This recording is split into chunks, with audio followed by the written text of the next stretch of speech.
福岡の中心でやっぱ勝負したいなっていうのは。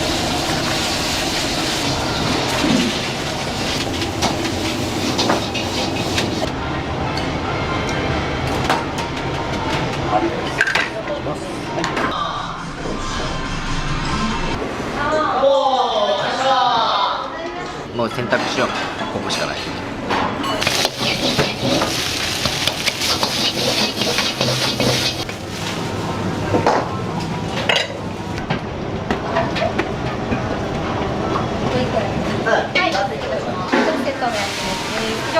パラパラ感がありますよね。めっちゃうまい。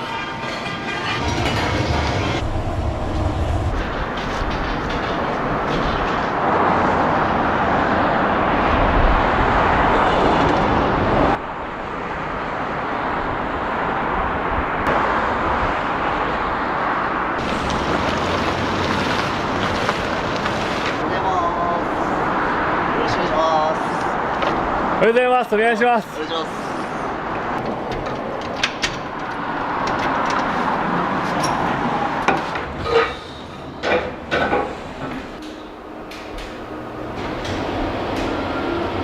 飲み物がないんで好きだもん。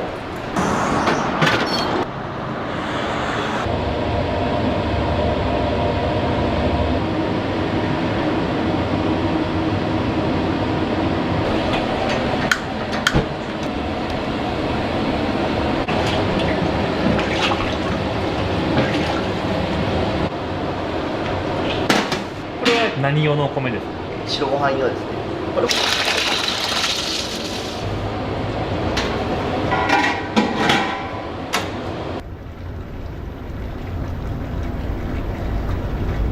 前日からこう作ってるスープ、これを最終段階で仕上げるっていう形ですね。豚骨ラーメンで鶏切りと呼び戻しっていうのがあるんですけど、うちは鶏切りっていう製法でやってます。いいところで言うと、よりぶれないっていうか、あとよりフレッシュっていうのが。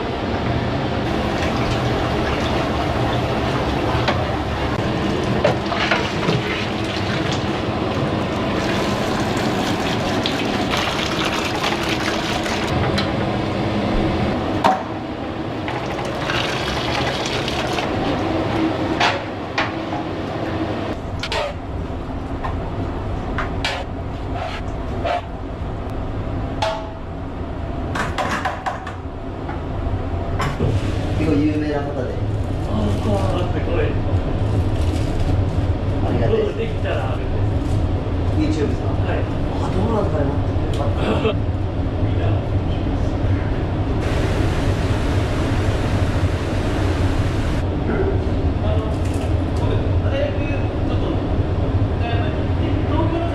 去年までは、水曜日が定休日だって、来年天神に絶対出したいなと、福岡の中心でやっぱ勝負したいなっていう、それをこう社員とかとも話したときに、今年から定休日なくそうっていう話にして、で無給にしたんですよ。その代わり僕はもう1年間休まんで働くっていう形で、今年から休みなしでこう働いてるような状態です。今2月の7日じゃないですか。はいはい。今年はじゃあ休みなしですね。全然楽勝ですよ。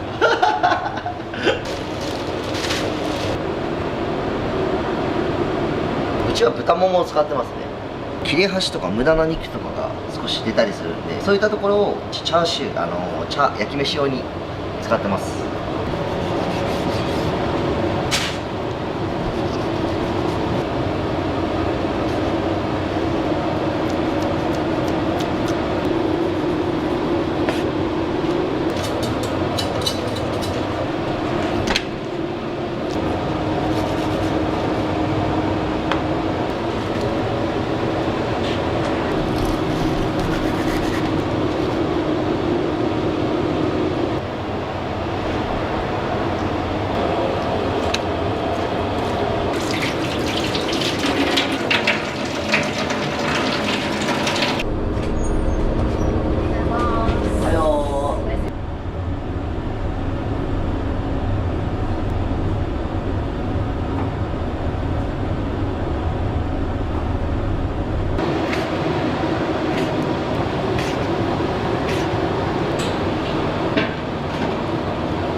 だいたい昼で100近くとかいたりするんで、9割ぐらいのお客さんは頼んでくれてありがたいです。じゃあ手首腱鞘炎になりそうですね、そんだけ食べる。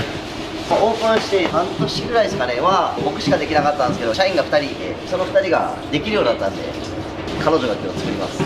看板娘です。あスー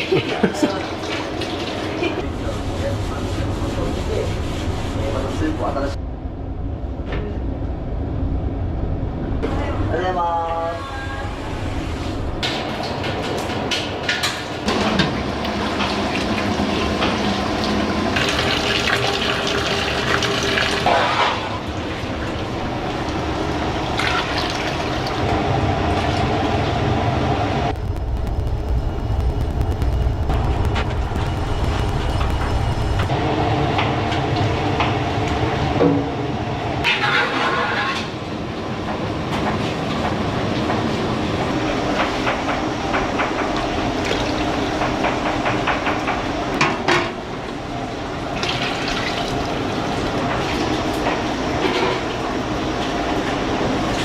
こちらも前日からですね、丸骨、背骨、頭まで刺激されている状態ですね。約30キロ。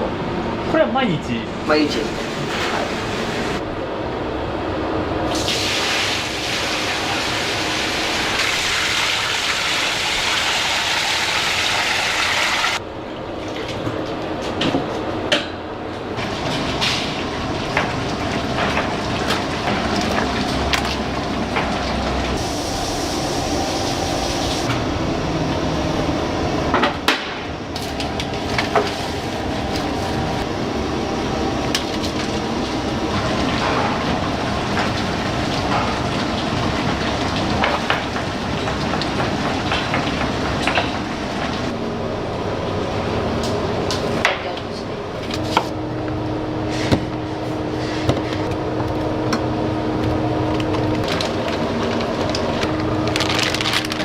これはそのまま入れます。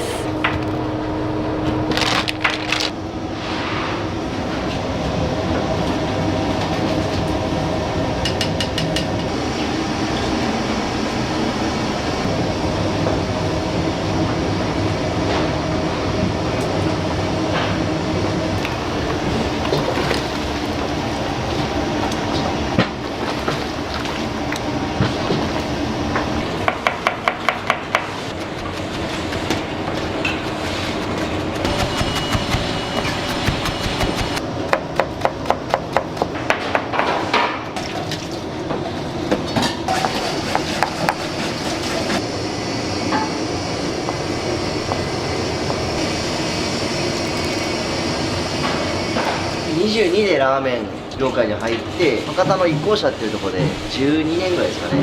多分25、6っすよ。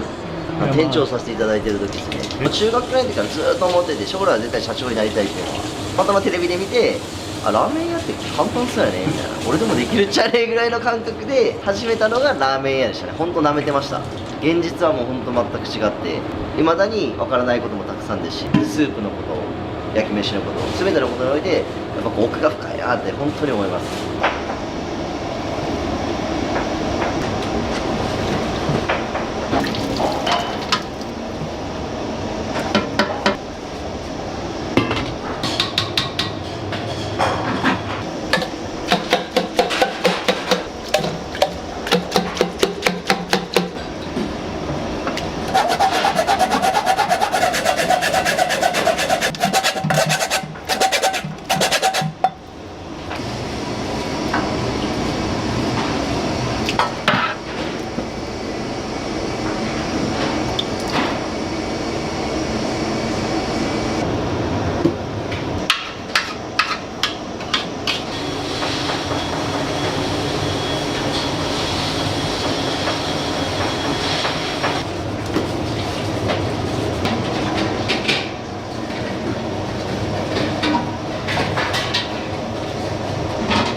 豪快な味見の仕方ですね。熱くないんですか？ちょっとなんで大丈夫です。そうなんですね。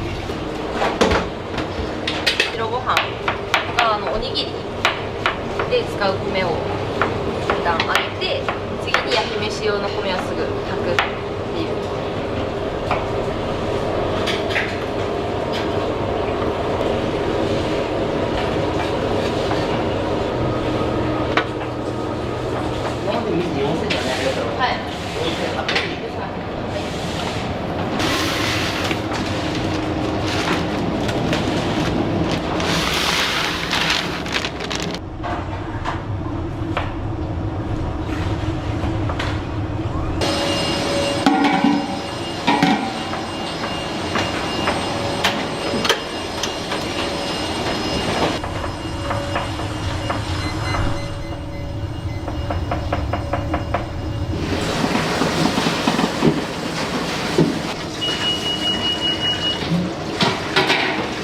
かがですか？がっつりです。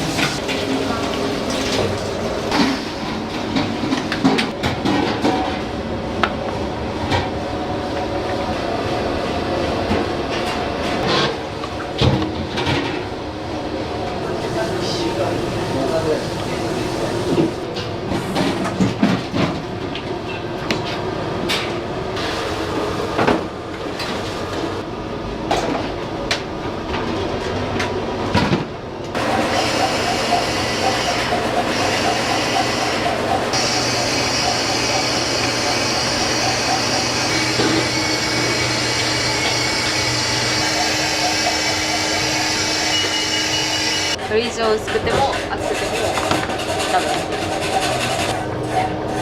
きれいにする。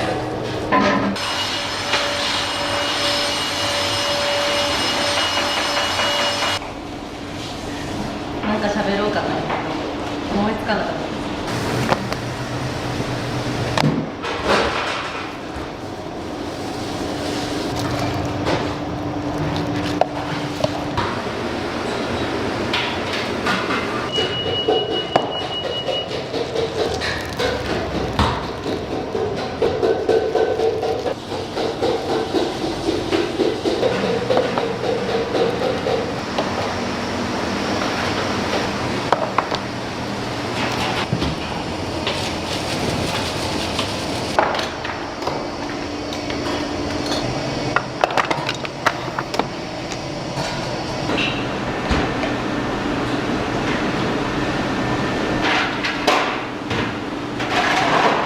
食べ始めて後半とか、もしくは替え玉した時とかにニンニクであったり紅生姜で結構高菜が人気ですね。生ニンニク置いてるんで、このクラッシャー使ってニンニク入れる方は多いですね。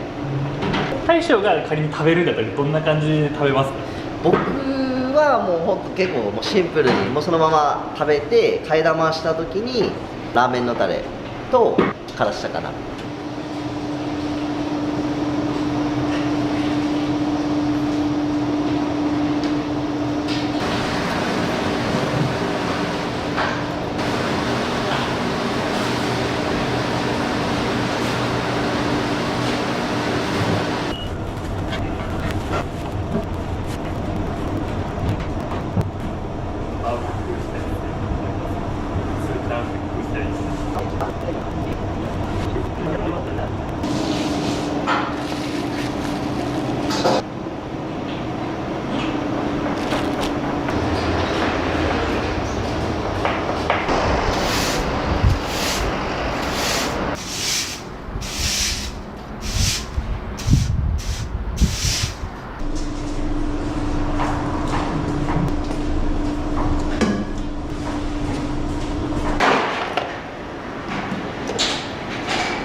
これは1人1つもらえるゆで卵です。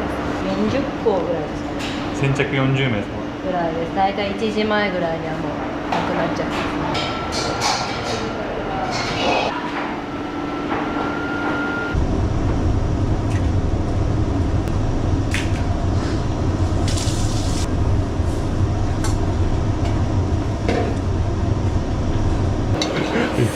ありがとうございます。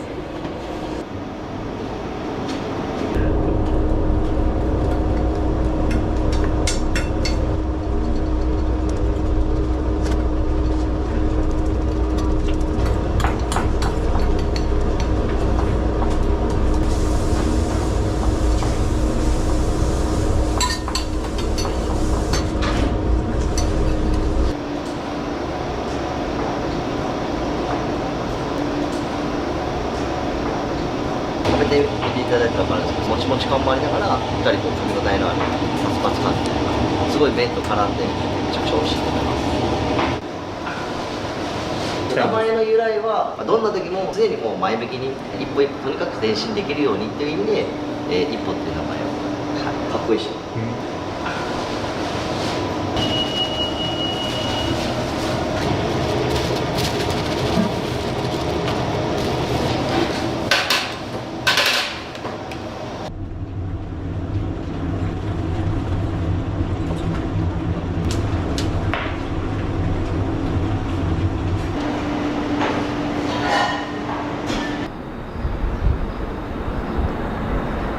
ございます。とにかく元気よくお客様にいい商品出してまた期待と思ってもらえるようないつも通りの営業で元気よく頑張っていきましょう。お願いします。いらっしゃいませ。いらっしゃいませ。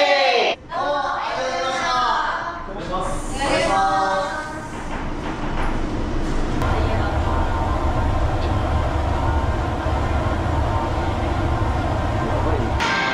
よし、開けようかね。はい。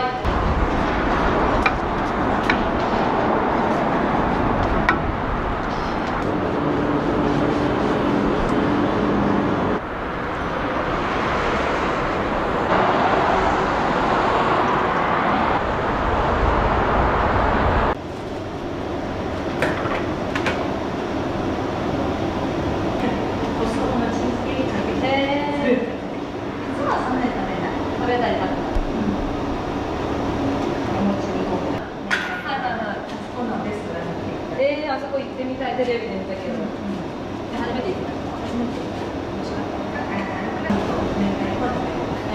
で、メインを選ぶ。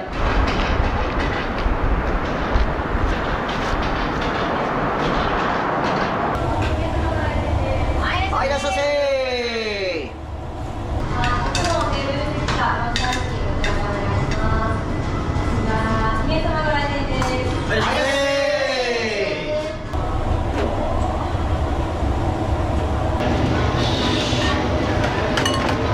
ラーメン一杯、針金いきまお願いします。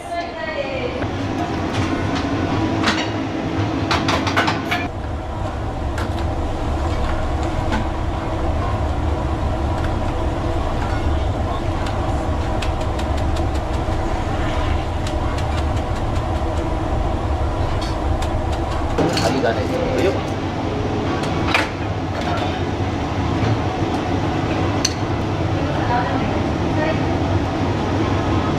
チャーシュー、ネギトッピング。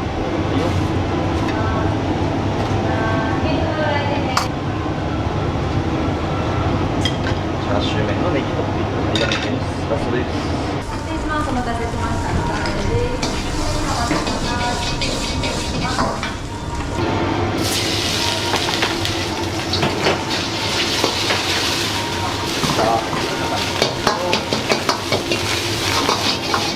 入れていきます。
はい、粘りします。お願いします。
塩でお揃いですか？はい、どうぞ。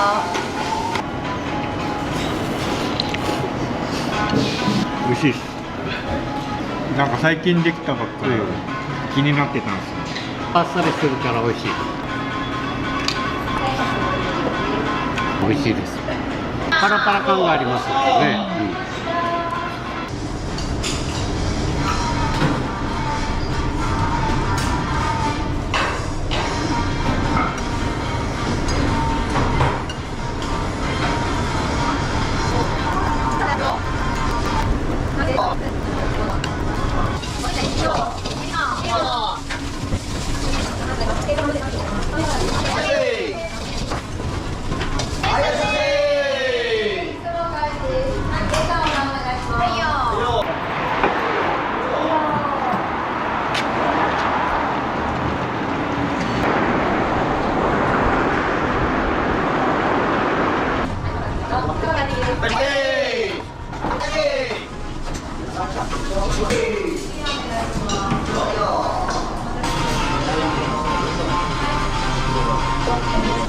餃子セット1です。詰めいきます。お願いします。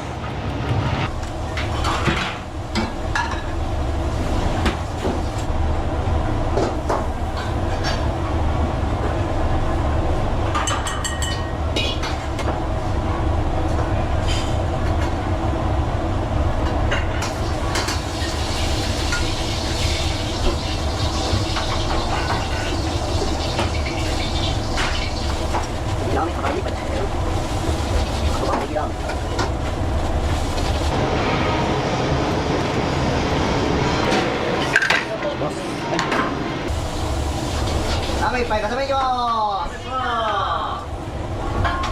お願いします。はいよ。はいよ。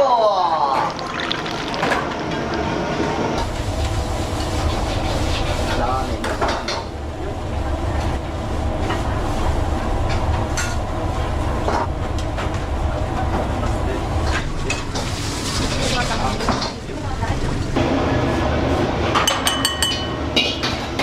これはラーメン。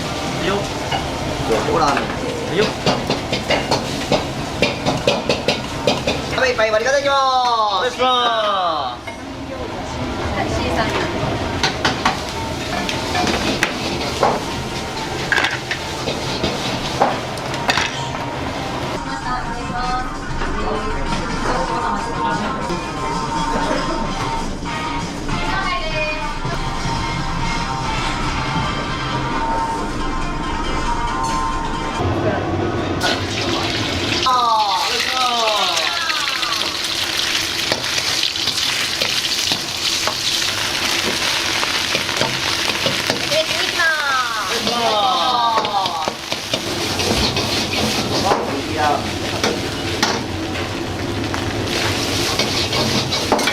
何お願いします。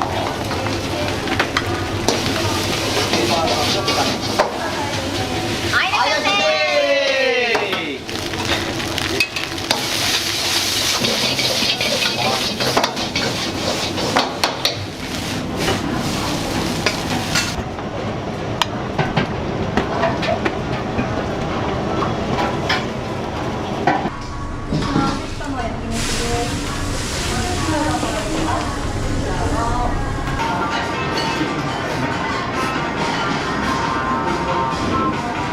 思ったよりあっさりしてます。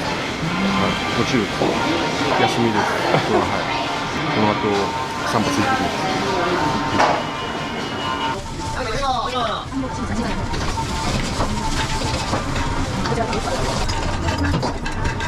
はい、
よ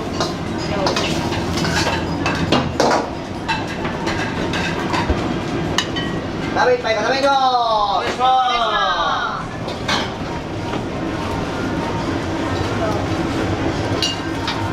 お待たせしました。セットの焼き飯です。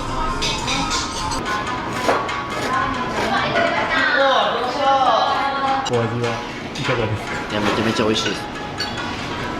今日は焼き飯セットと、あとはまあ単品で餃子、はい、この味がハマったので、麺もすごくスープとあって、あとはやっぱ餃子とチャーハンも美味しいので、全部が美味しいのでもハマった。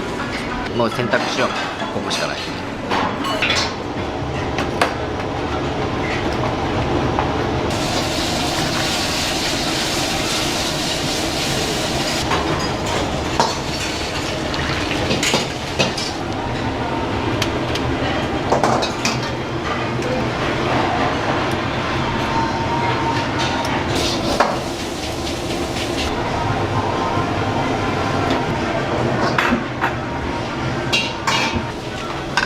スーメン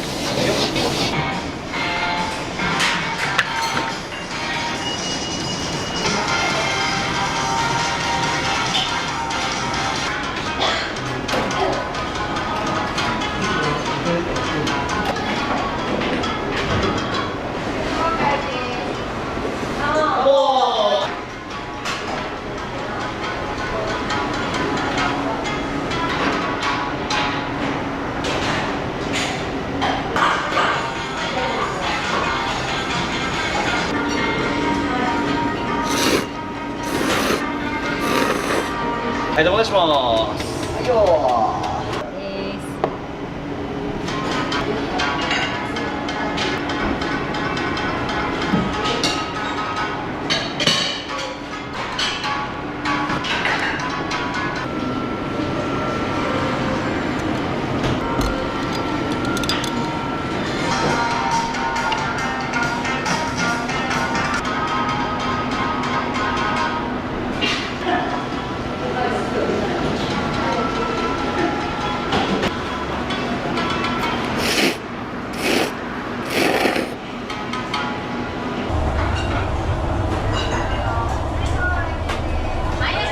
ここで働き始めて練習し始めたので、作るコツとかがちょっとあったら。普通はもう火加減を見て練習。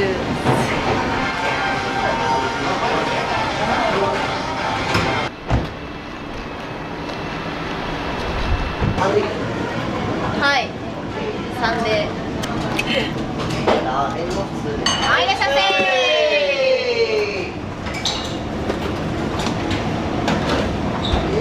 は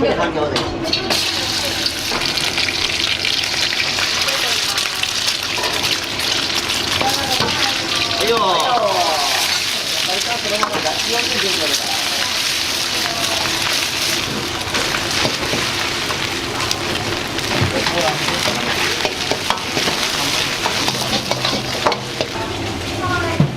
はい、はい、お願いします。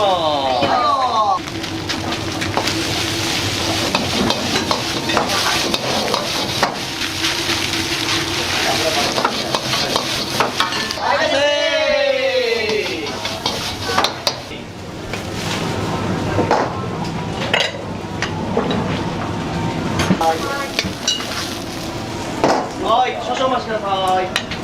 4番。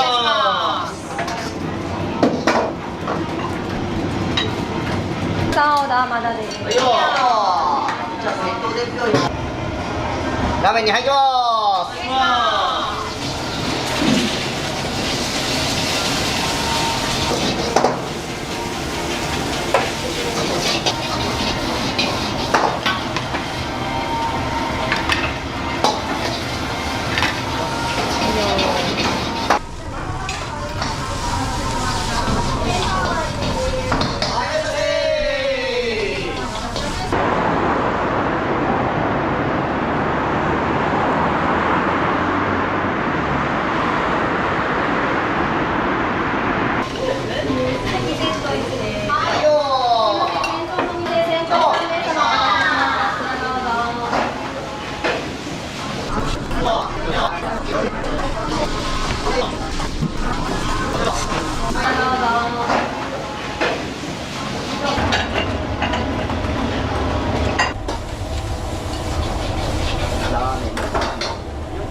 美味しい。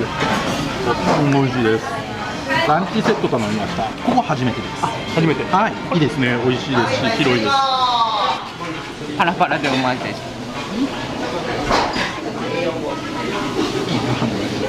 ラーメンと結構合う味です。めっちゃ合いますね。味付け大好きですこれ。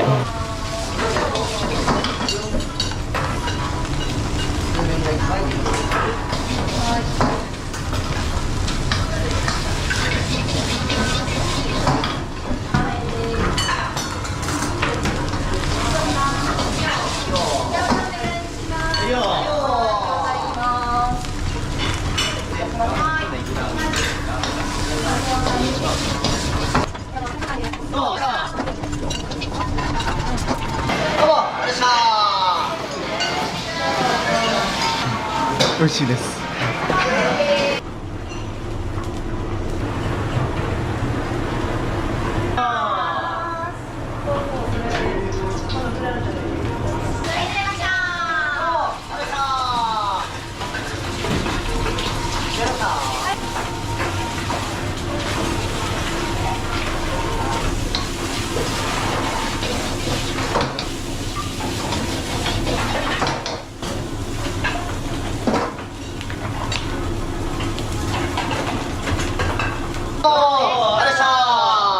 栄養に2つと一番最後になります。はい。は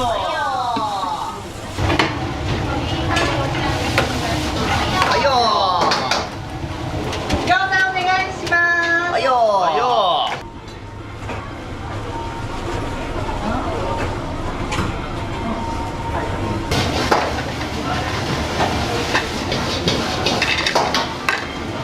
はい。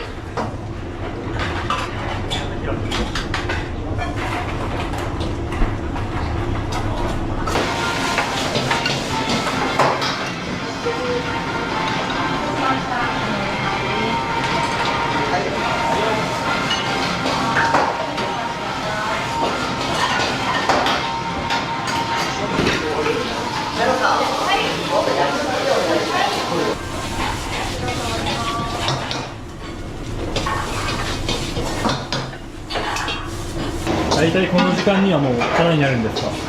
あ、そうですね。一つは絶対。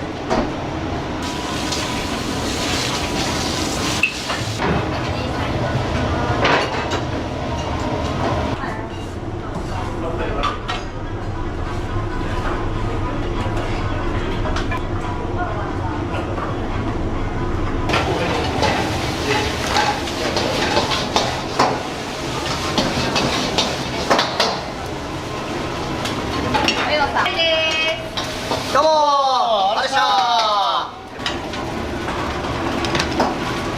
もう一杯もありがとう。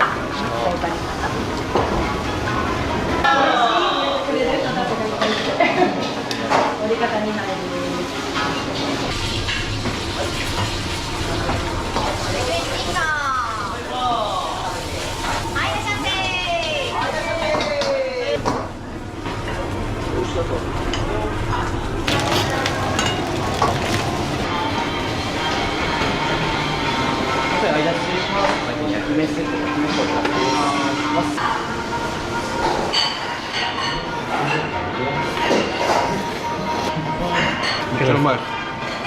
最高です。今日はチャーハンセットを頼みました。いつもこれを頼まれるんです。大体こればっかりです。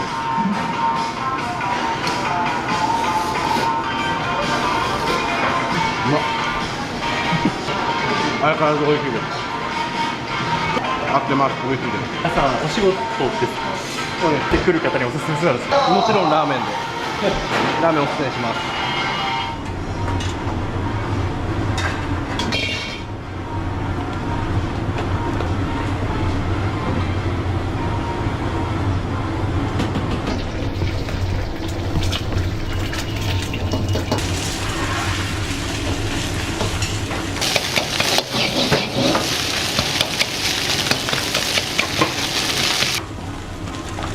上がります。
大将今日はありがとうございました。ありがとうございました。元気のいい、接客と、また来たいと思っているやっぱその気遣いですね。基本をしっかり固めていって、2026年、来年ですね。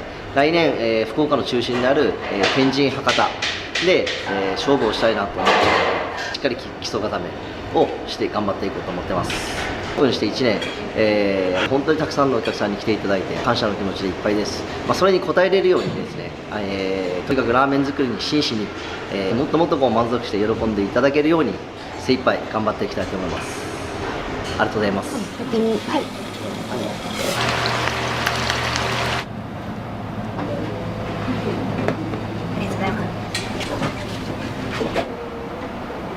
おかわりがはいたくさんできるじゃないですか。はい。それは何回取ってもいいんですか？そうですね、多い人じゃ卵10個以上取る人もいますね。いらっしゃいませ。おいしい。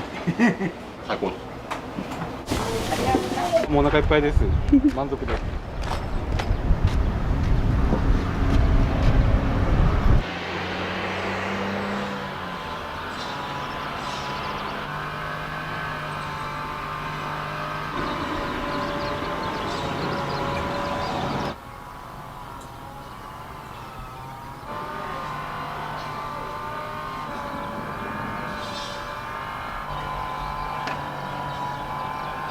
みんな他人の集まりです。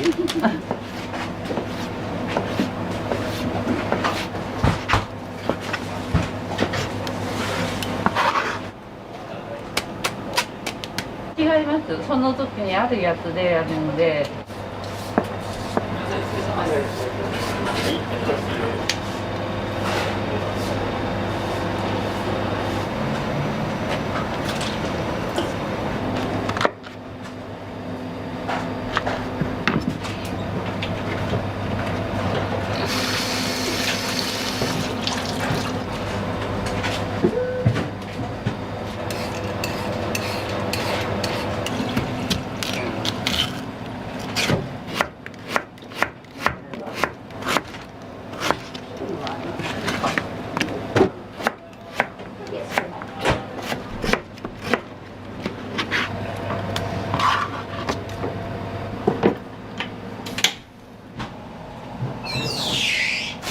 メガネが曇るのよね。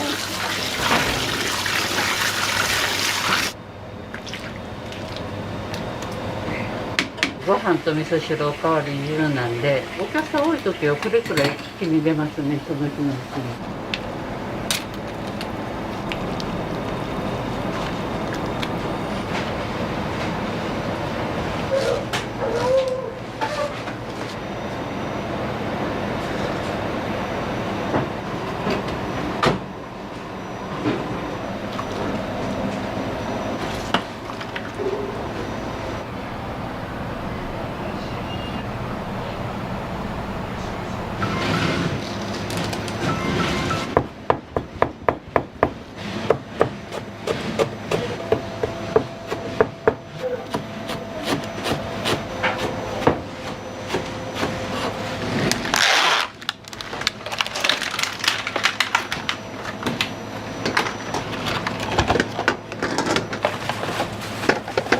こっちでかけておきます。どうぞ。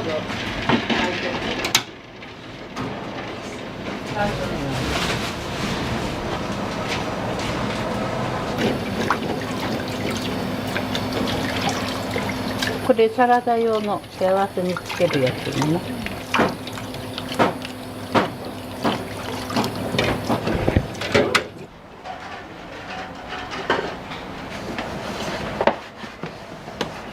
これ漬物用の台です。これはなんでこんな種類豊富で、おかわり自由っていうスタイルなんですか？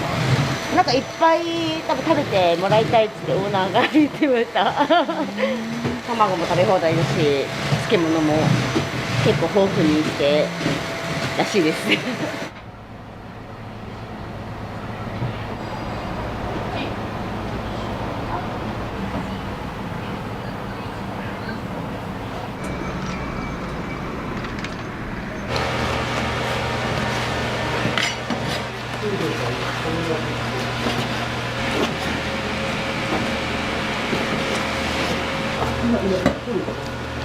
でお肉にこだわりはあるんですか？国産ばっかし使ってます。はい。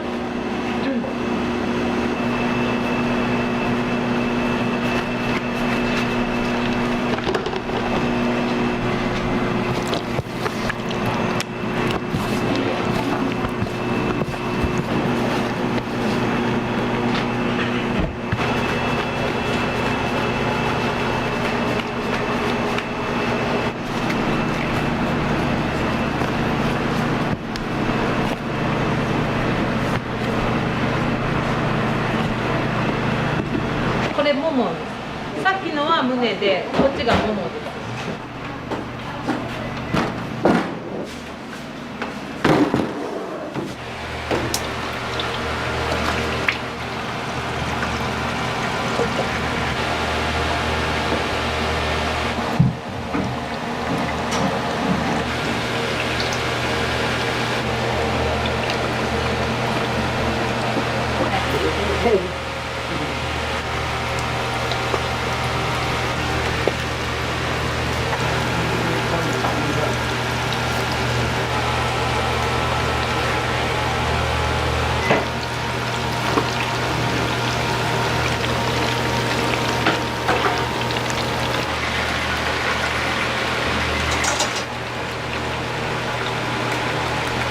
これはお持ち帰り用の唐揚げです。醤油の唐揚げです。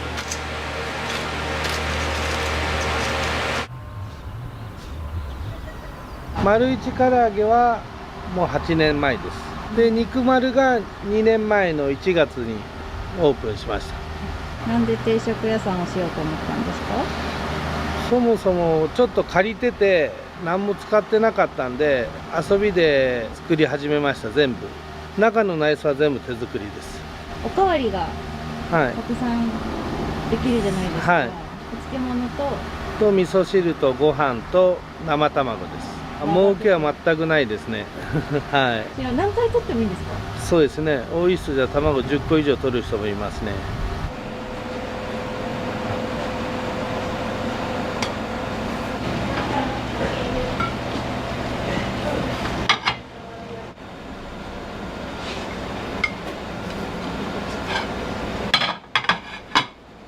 夜多い団体が50年ぐらいあるっていうか、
飲こやんと。丸は運転手がいかなるわ。昨日ね。うん。ありがとう。ニラ豚に。ニラ豚。うん。あ、俺の方がそれをくれ。あ、ニラ豚2つです。はい。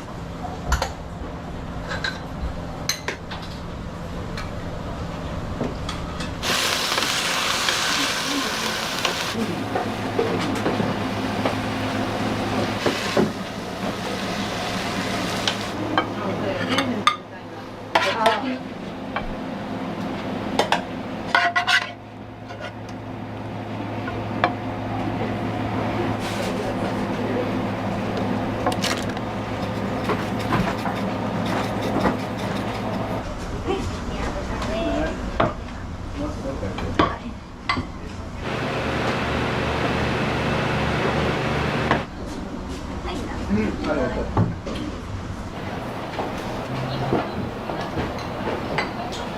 昨日冷麺頼んだけど、今日はニラ豚。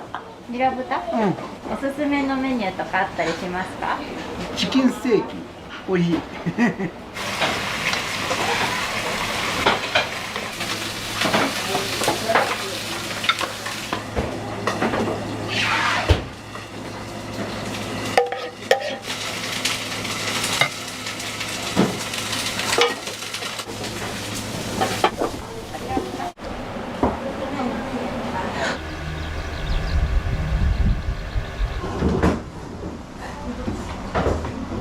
久しかったら作れたね。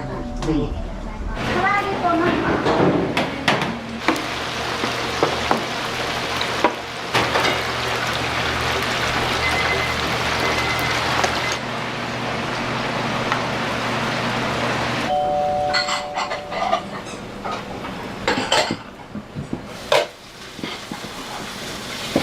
待たせしました。チキン南蛮定食です。はい。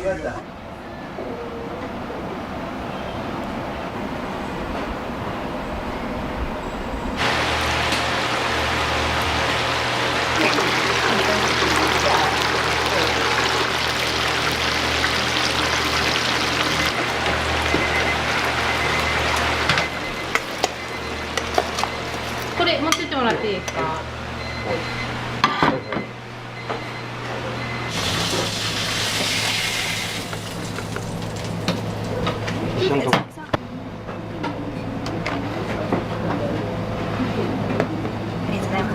南蛮と唐揚げ、あ、1個唐揚げが川崎の奥がもう1個が向こうのテレビのやつ作りすぎたのが今できたね。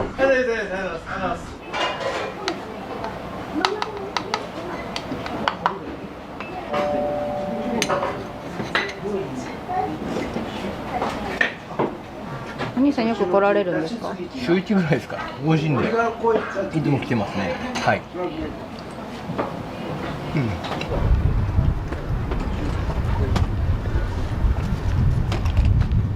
あ、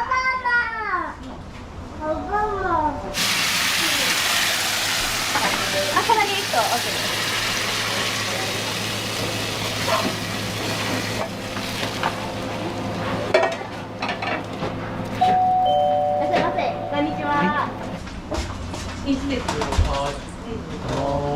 唐揚げ定食とチキンステーキ定食。最高です。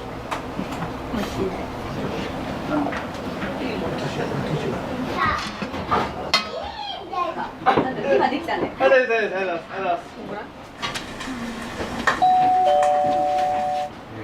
チキン南蛮定食1つと、はい。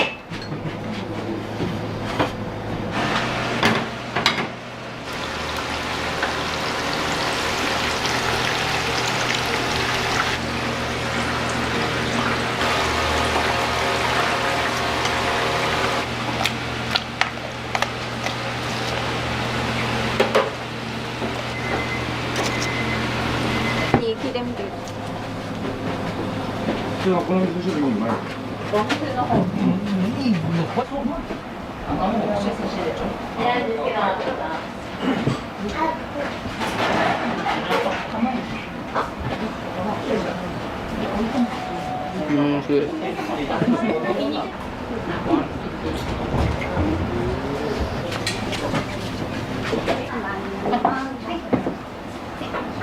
今日はチキン南蛮定食食べました。まあ多めでがっつり食べれて、まあ、大満足です。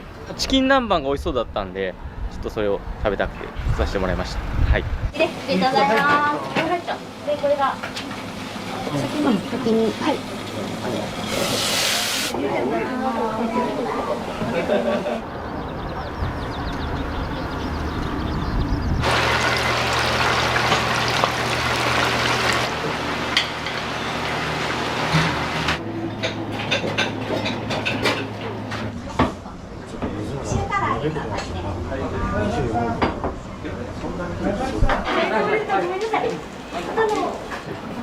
ご飯というの味噌汁、必ず2杯は飲む。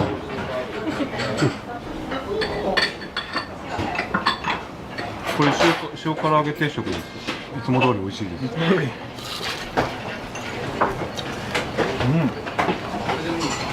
もうお腹いっぱいです。満足です。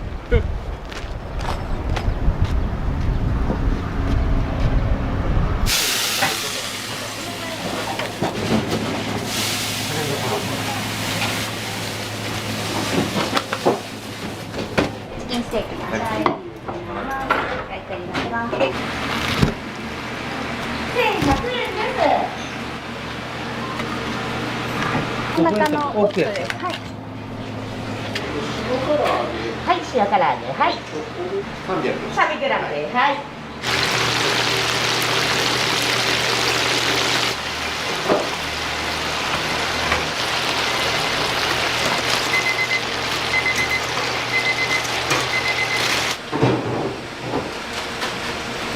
すいません、お待たせしました。塩唐揚げと塩ニンニクですね。お弁当だけですいません、またよろしくお願いします。今日唐揚げ買いましたこのまま食べてから帰ろうと思います。はい。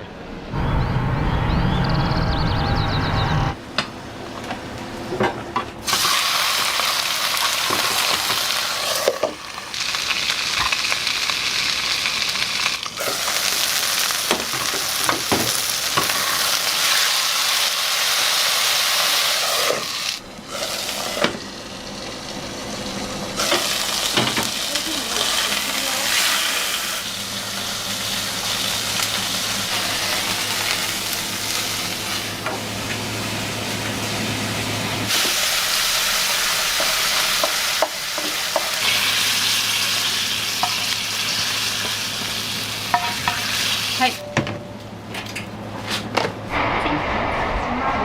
キンステーキのガーリックトマトになります。お味噌汁とご飯と生卵とお漬物あちらに置いてあるので好きな分だけ取られて食べてください。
はい、お待たせしました。チキン南蛮です。こんにちは。はい、どうぞ。すみません。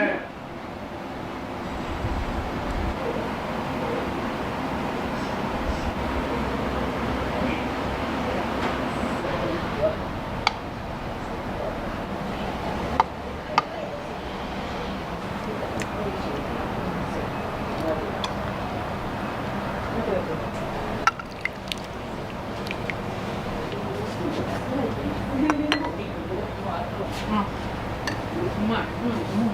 もうちょっと濃くてもいい。あれ、M かな。M か。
貝汁が美味しいの。冷凍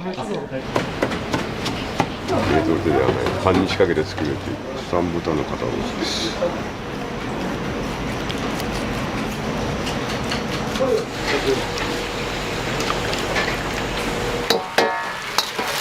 コロッケ2個。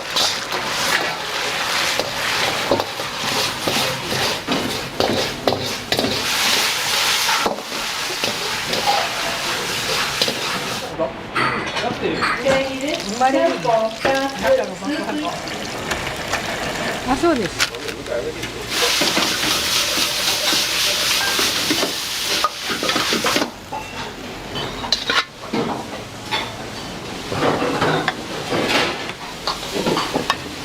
1個ずつ5番。いつも頼むのはちゃんぽんか。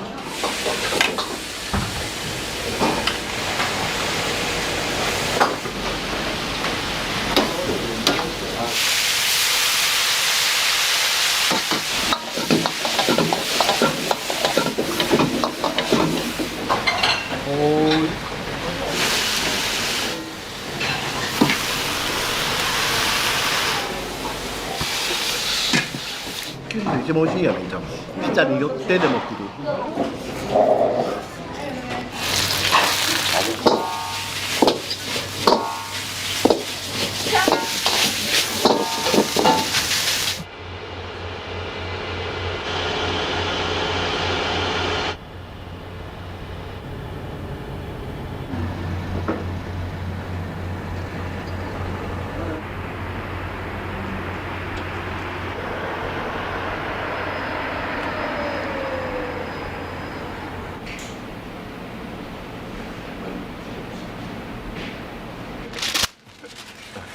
今日は何に来られたんですか？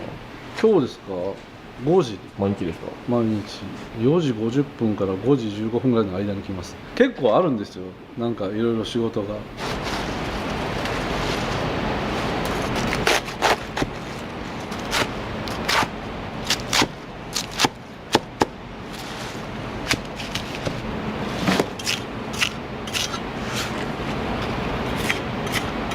宝屋の始まりは昭和5年です。今94年目ぐらいで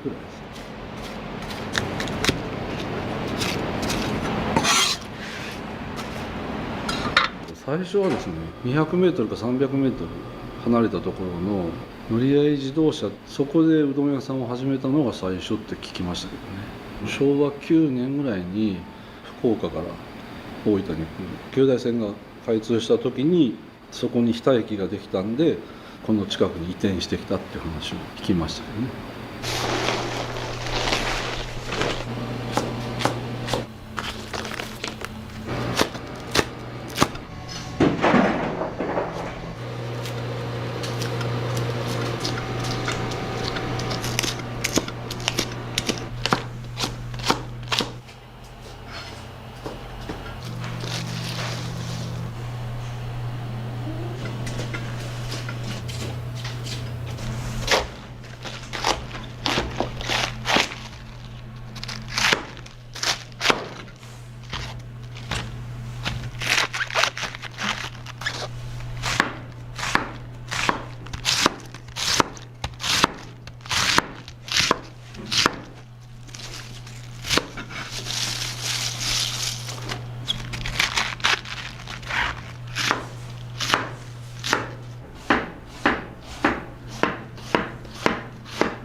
よいしょ。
横尾さん、そして12時になったんです。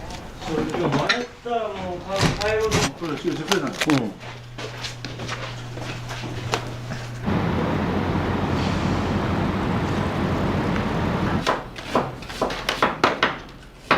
35個だね。気をつけと。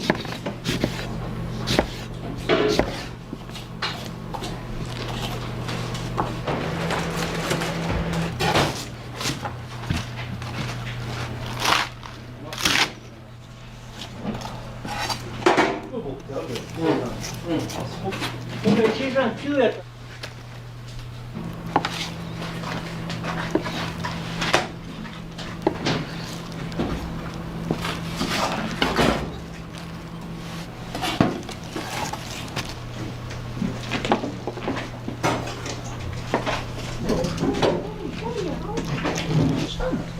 さっき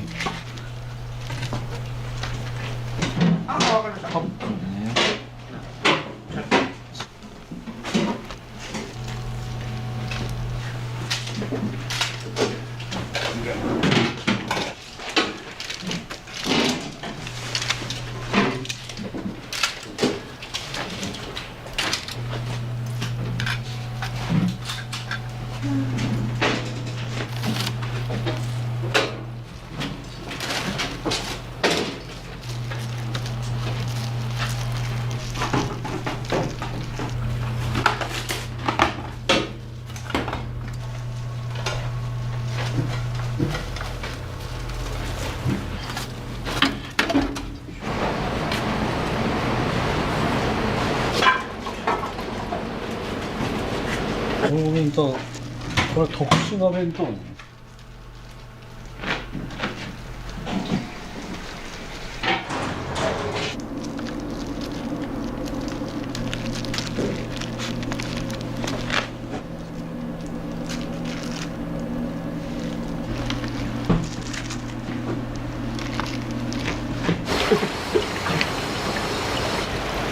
よし。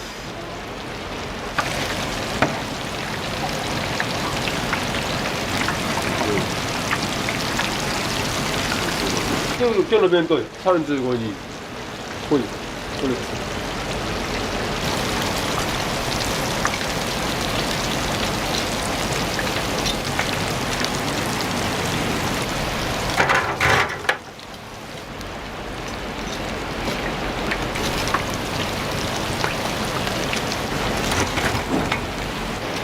油大丈夫ですか？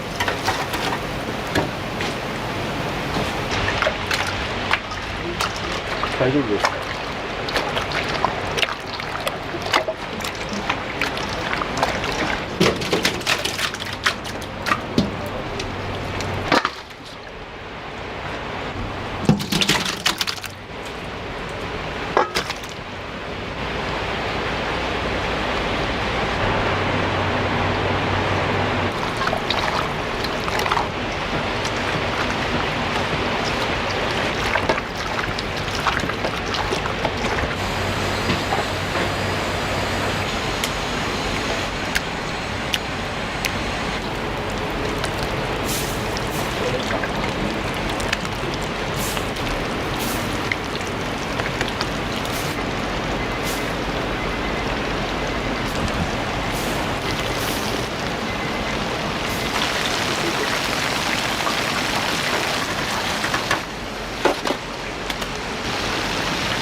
はい、おしまい。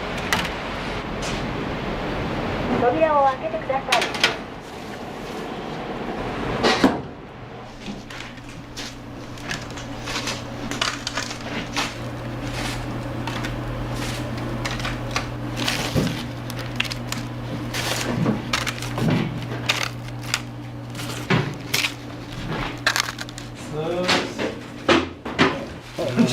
今日お姉さん。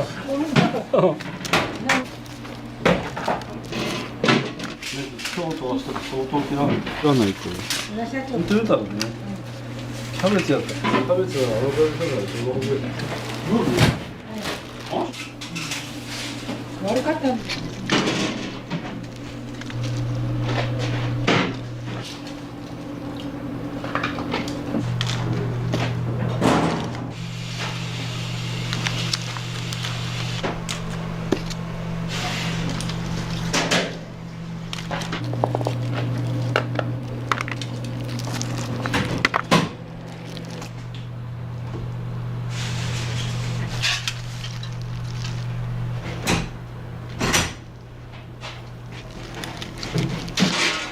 面白いです。ですね。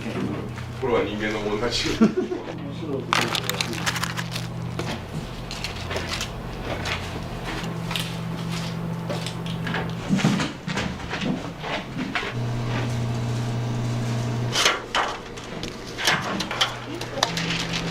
だと思ってますから、今日。あ、ちょうどいいですか。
なんか言ってる。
ましょう。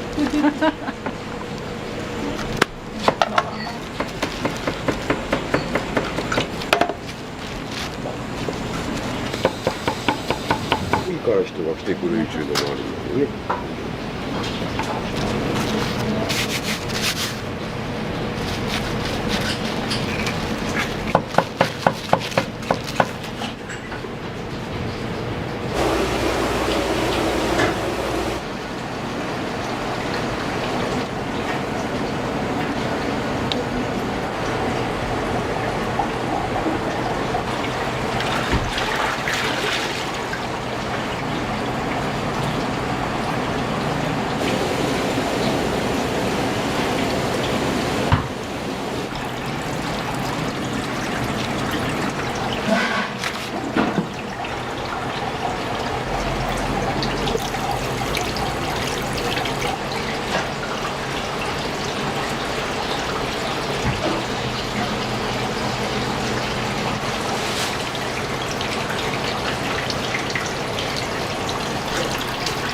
これはですね、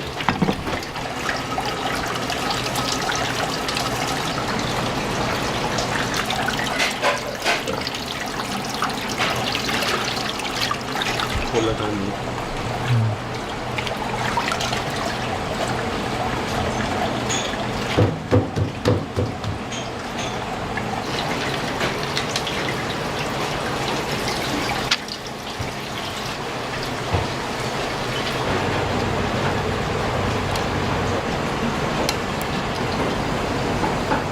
夜やめるね。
おはようございます。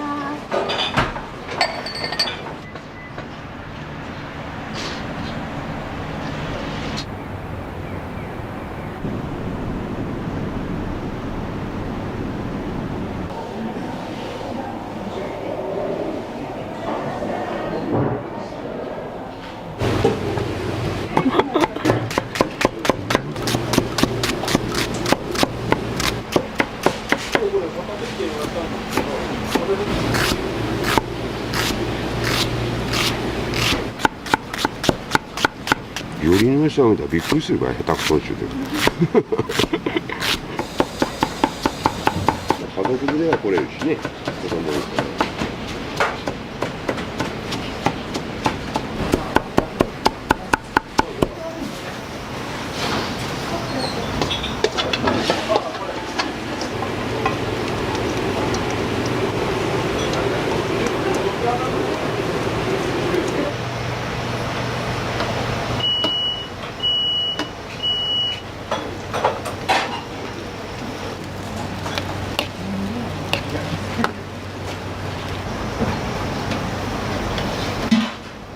カレー温めるだけ作ったカレーが出るね、週末あたりはね。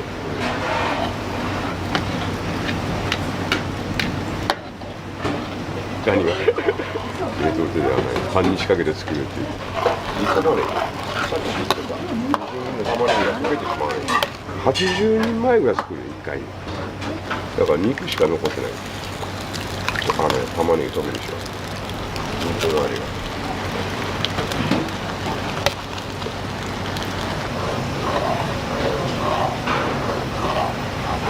おはようございます。おはようございます。美味しいよ。中華鍋で温めようとした。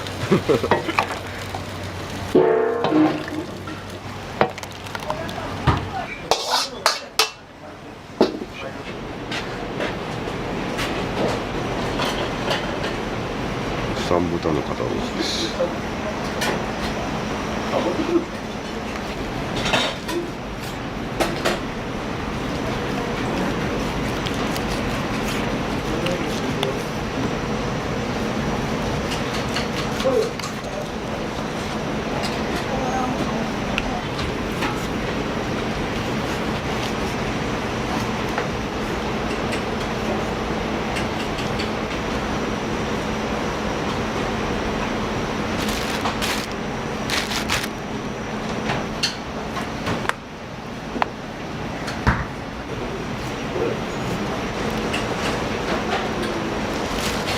これは小さい方が意外と。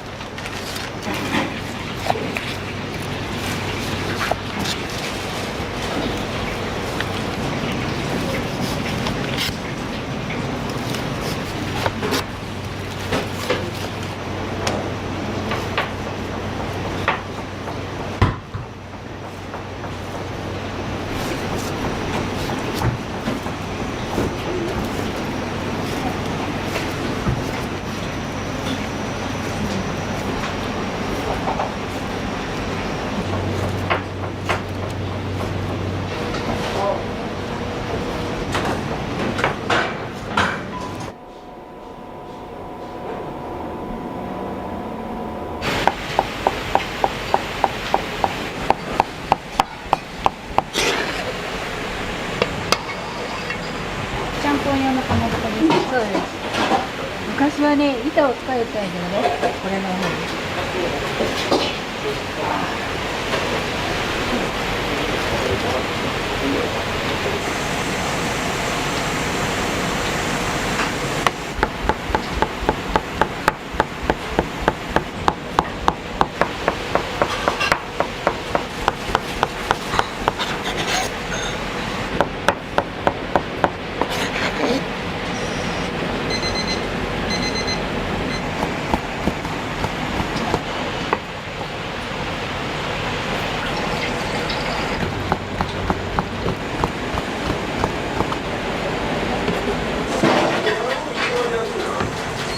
高校しよう。営業があるまた営業になったらまた違ってくるんですよ。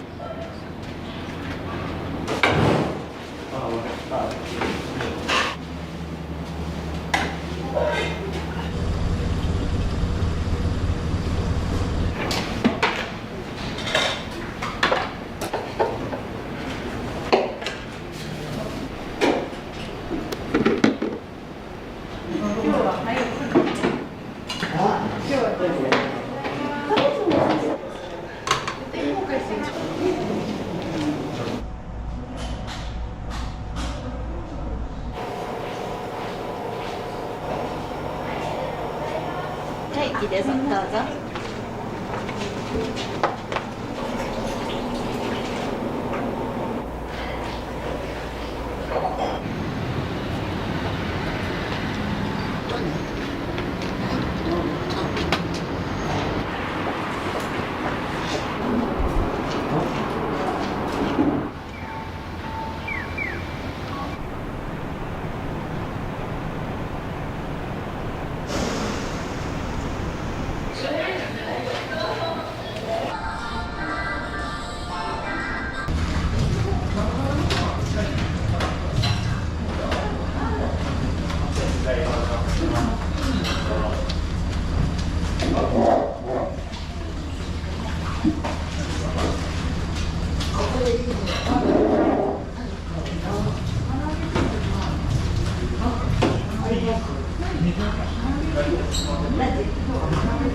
さぎなかったらすみません。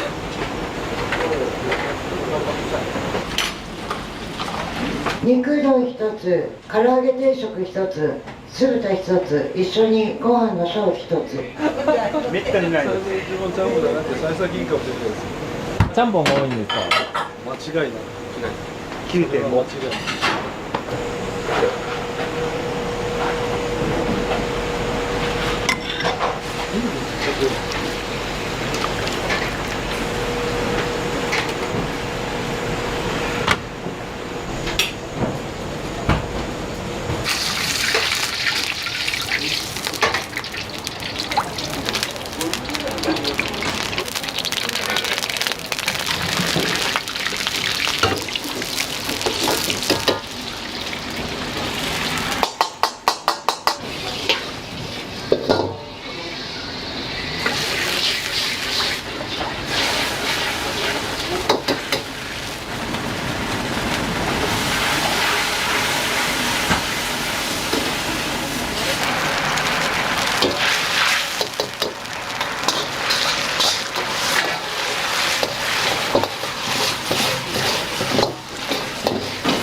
ね、宝泉寺湯どころ汽車に乗る間ね、時間があるここに来ると84歳元気ですね。辰年。あ、そうなん。美味しいよ、美味しい。食べなさい。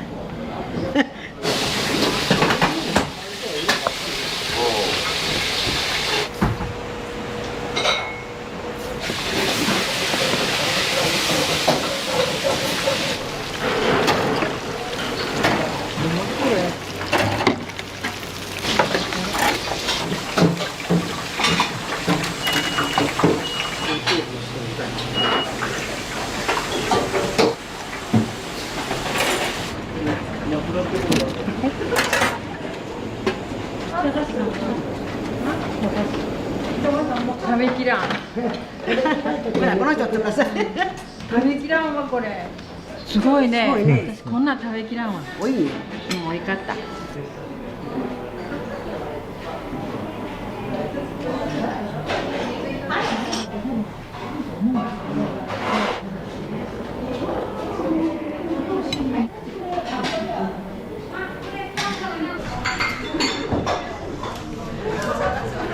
唐揚げの中に骨がついてるんです。お弁当だけは骨がないやつ使ってるんですけど、唐揚げ骨付きです。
うちのおじいさんがこれ作ったんです、ちゃんぽんって最初。うちのおじいさんが長崎の人に聞いたとか料理人に聞いたとかいう話を昔してたんですよね。長崎の白いスープ白湯っていうじゃないですか。ああいうのって日田になかったと思うんですよ。だから多分その時に出汁をねなんでやるかが分かんなかったんじゃないかなと思うんですよ、おじいさんとか。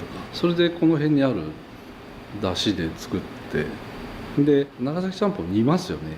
うちとか炒めてるんですよね。ちゃんぽんという名前とどんなやつだっていうだけ聞いて、作り方とかがよく分かんないというか、それで自分たちでこうやったんじゃないかなって思うんですけども。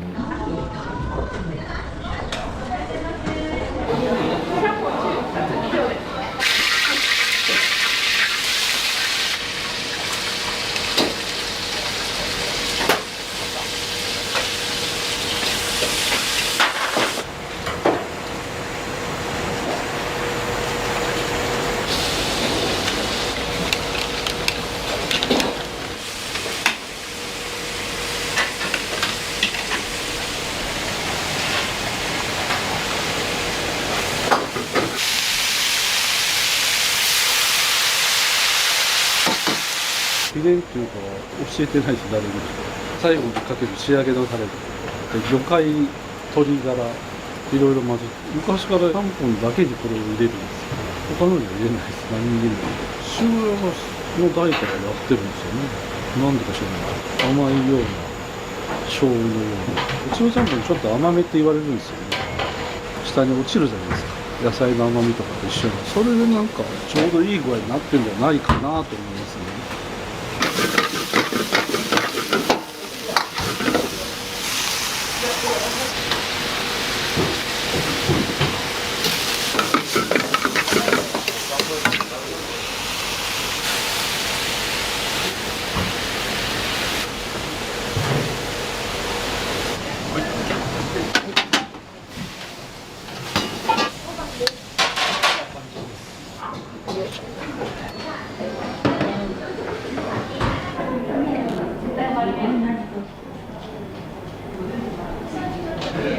いつも来ます。いつも来て。これ美味しいからね。来た時は、必ずと言ってくる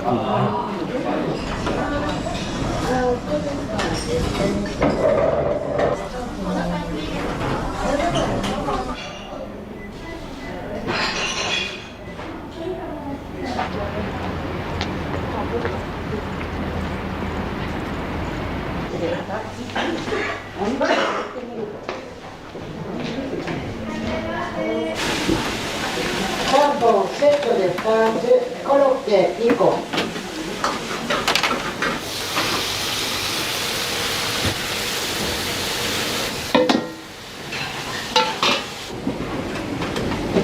はい。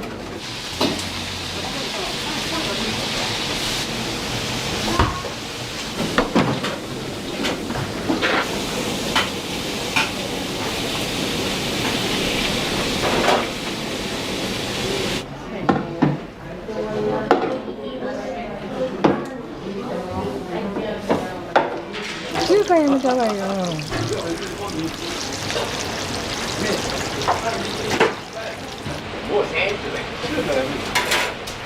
願いします。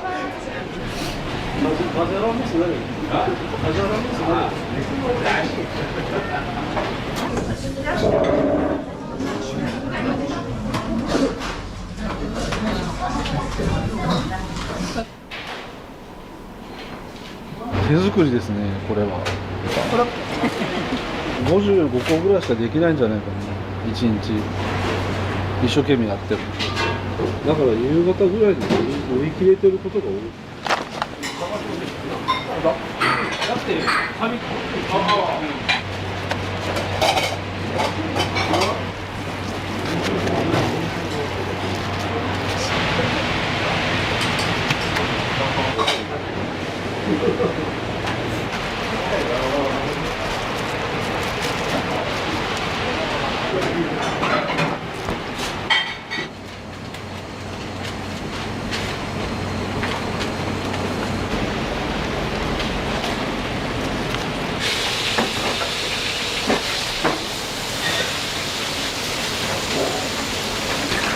生まれてくるんだ。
お待たせします。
すいません。はい。美味しい。美味しいね。美味しい。貝汁が美味しいよ。貝汁。私もこれが大事。料理もね、何でも美味しいよね。ここはね、もう私たちね、ちっちゃいところから来る。ね。もう50年そうよね。少人数から大人数までね、来れるでしょ。ちゃんぽんが大体ここ美味しいです。そうね。看板商品やね、ちゃんぽん。本当美味しいもんね、ちゃんぽん。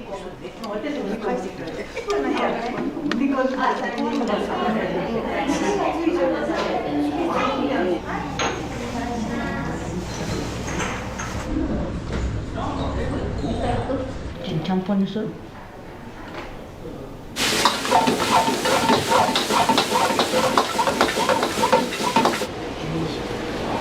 12時。今日が強い。強いんだ。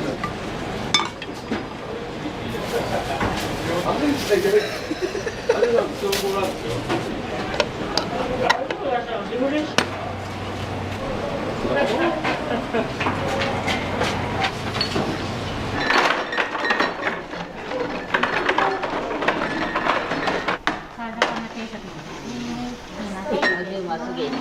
使われる。はい、ありがとうございます。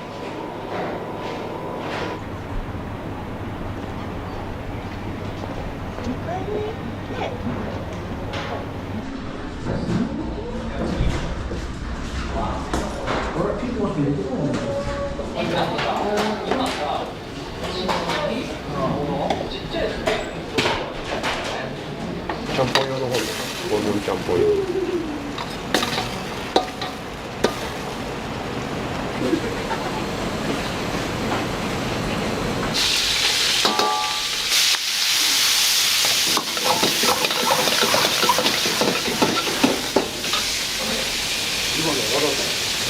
う一つ。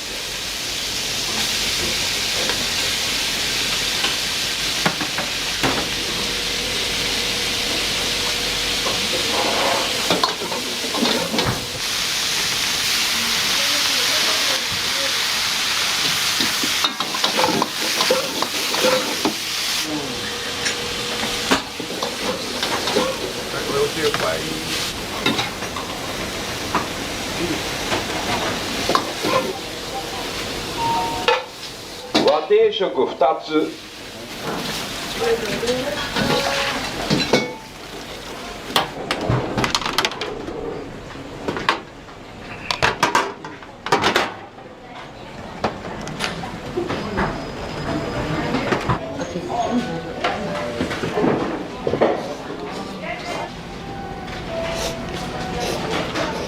うまい。美味しいです。美味しいです。ありがとうございました。昔は本当にちゃんぽんだけしかなかった。辛いやつとか味噌とかホルモンとか後から作ったんですよ。和定食一つ、親子丼一つ。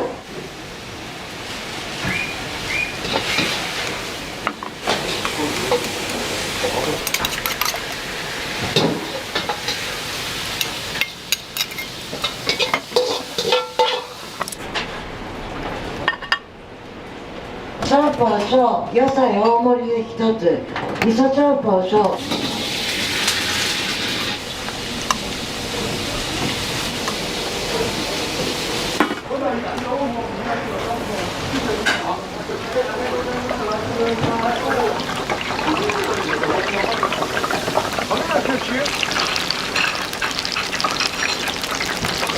コロッケ4個、ちゃんぽん2つ、中華丼1つ。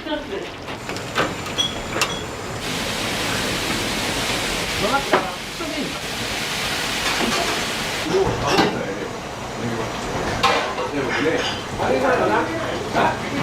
んにちは。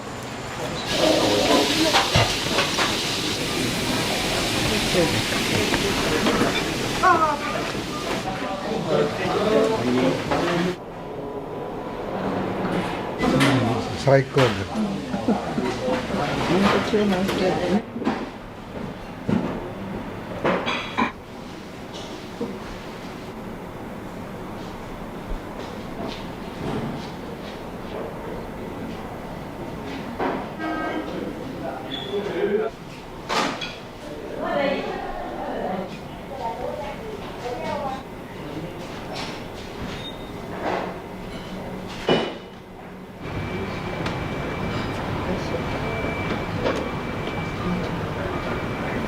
ありがとうございました。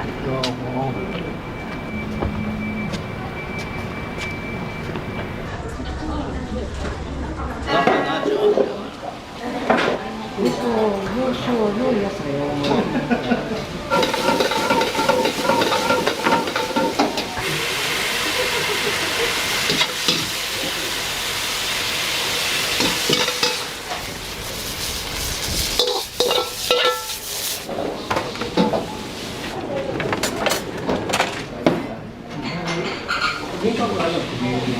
そうですか。週1ぐらい。美味しいですよ。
掛け3持ち帰り。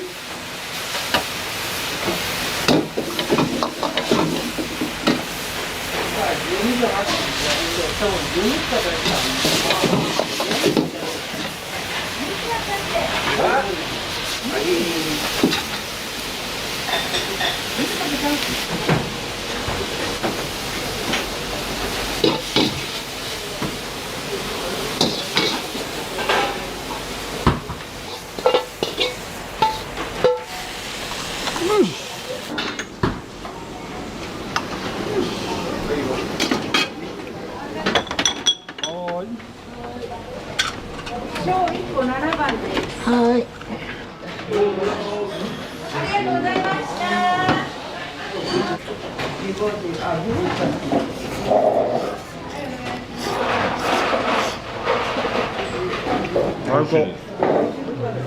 九州人じゃ甘辛いのが好きだ。まさに九州人の味みたいな。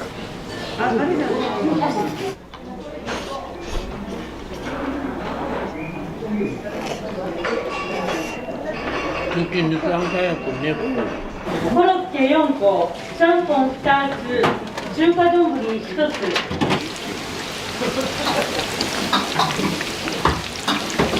お持ち帰りです。ちゃんぽん2つ、スープ入りです。待ってます。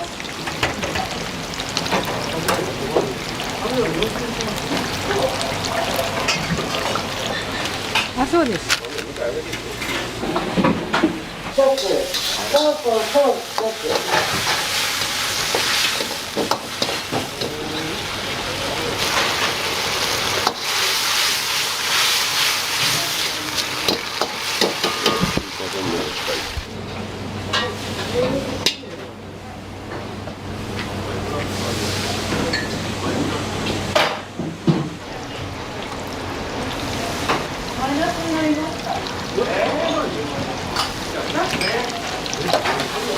初めて見たのに数がバレンバレンってどう待ってる間に。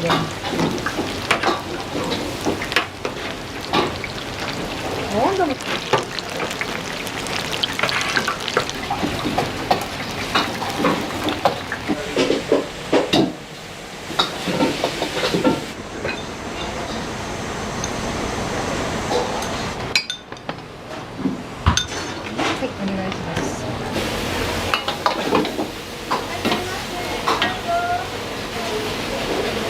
ちゃんぽん小一つ。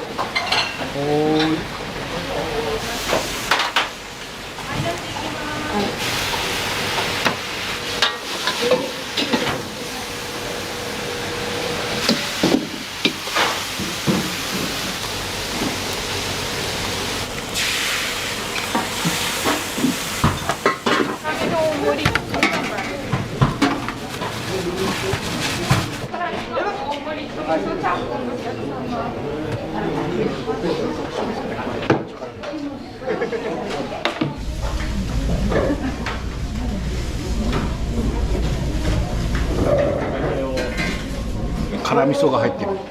辛味噌。うん、辛味ちゃんぽんですね。温まります。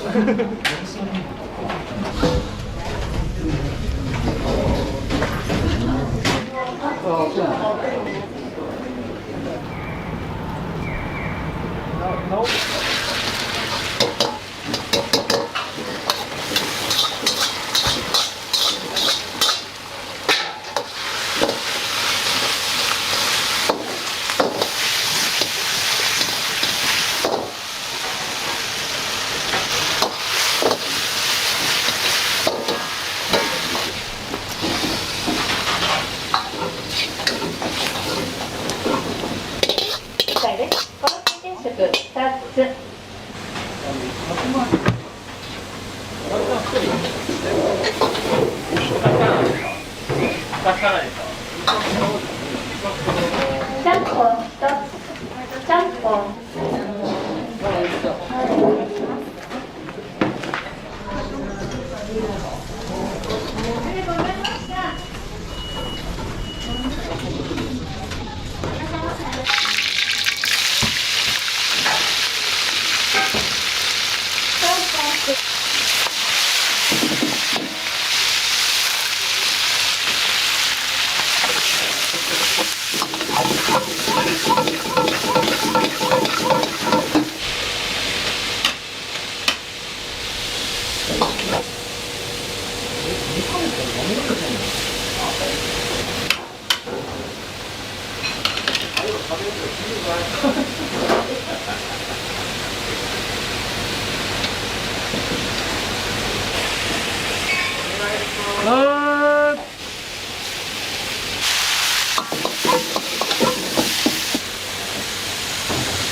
これ丸天で今までみたいに男性が1人1個っていうそれだけを決めてます。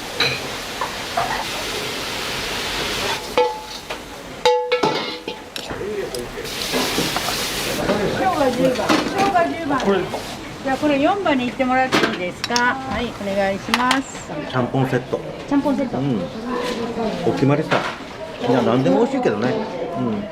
いつも頼むのはちゃんぽんさ。うどんスープが元で、ずっと変わらない味ですね。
八宝菜1つ。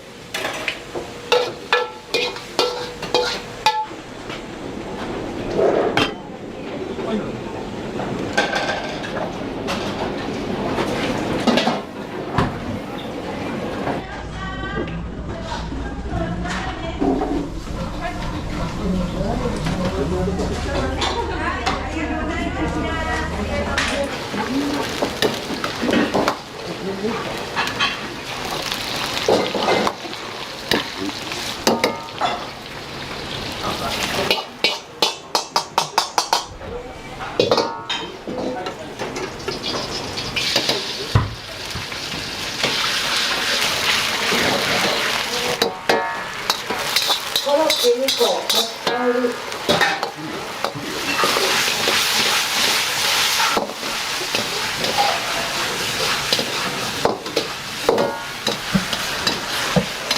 髪の毛が変わったけど笑って怒ってない。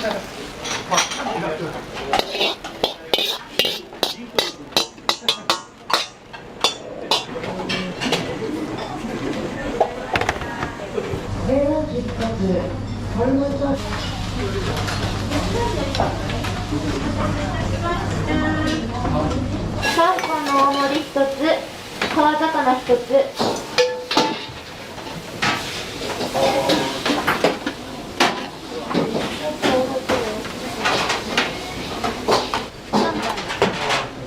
15番ね、私8番。3番。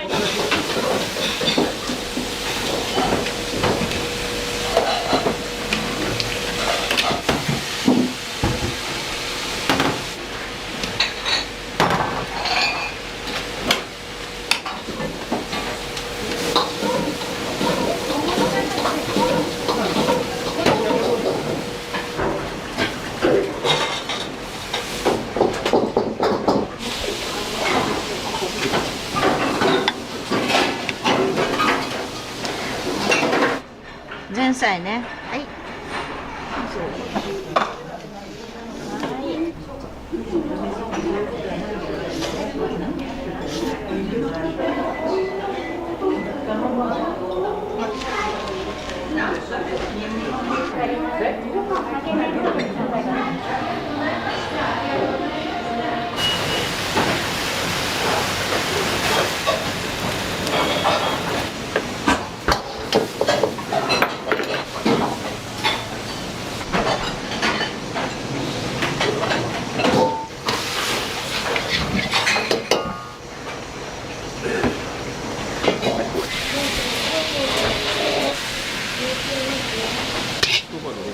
誰が4つ入れるとか4つ入れるとか入れたらバカなことだ中に6点の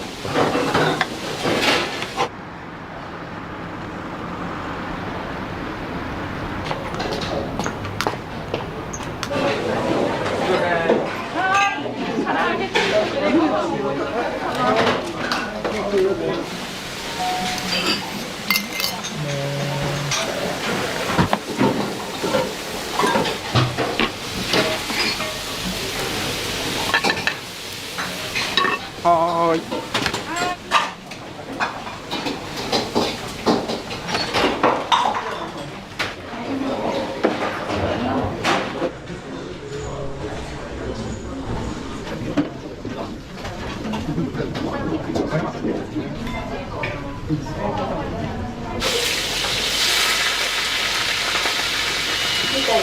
天ぷらうどん。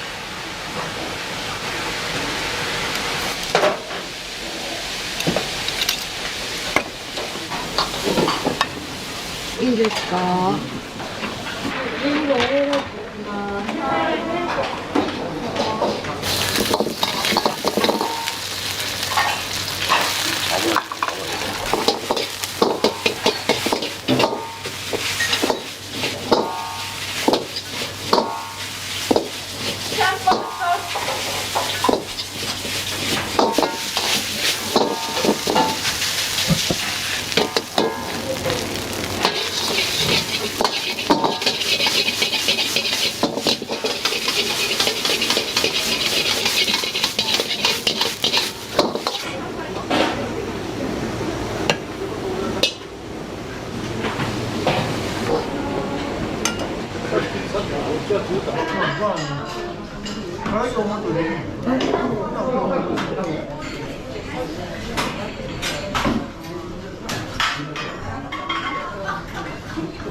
ちゃんぽん2つ、そのうち1つは野菜大盛り。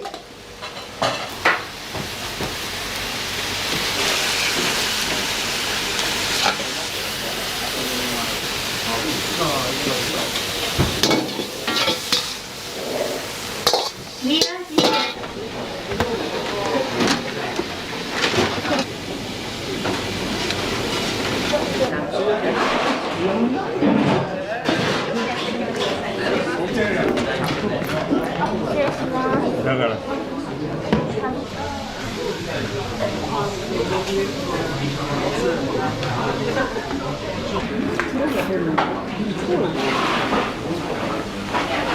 ありがとうございます。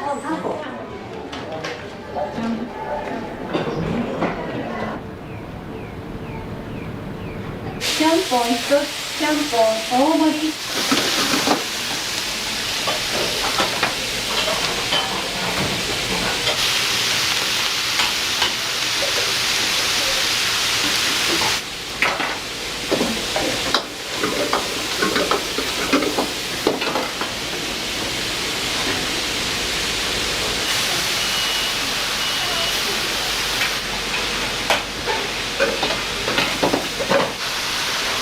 ちゃんぽん1つ。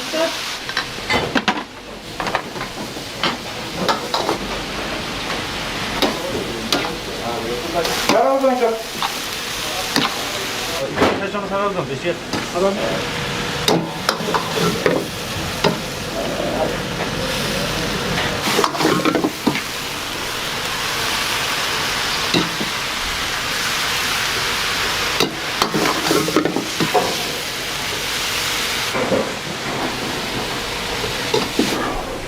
はーい。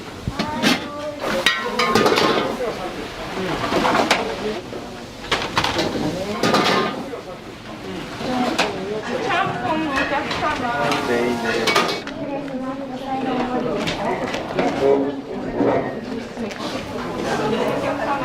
失礼します。ちゃんぽんです。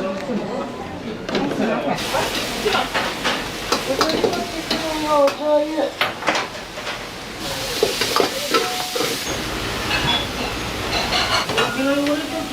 いや、違う違う。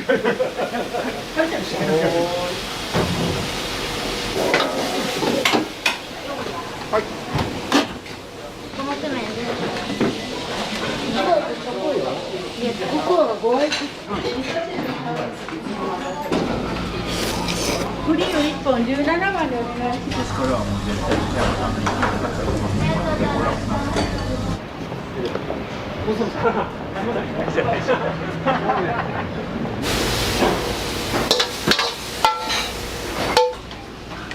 2つあげておきます。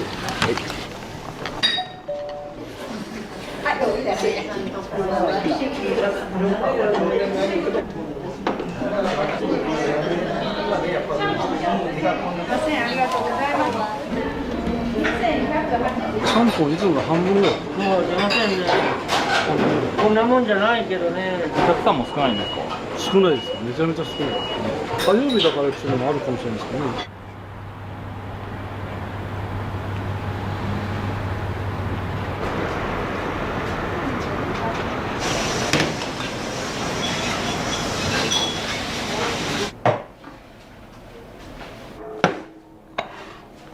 これは懐石です。すみませんね。ありがとう。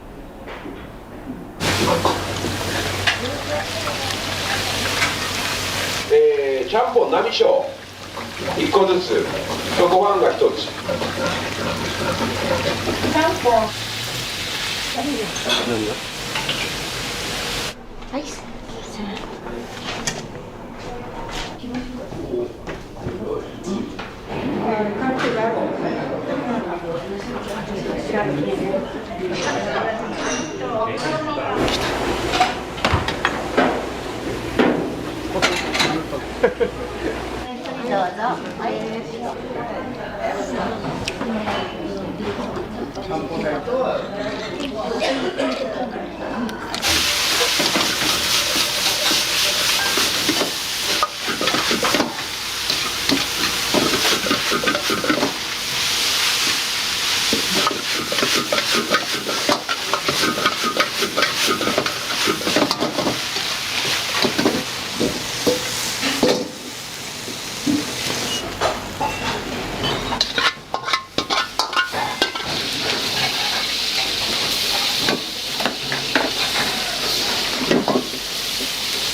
どうぞ。私も？私。どうぞ。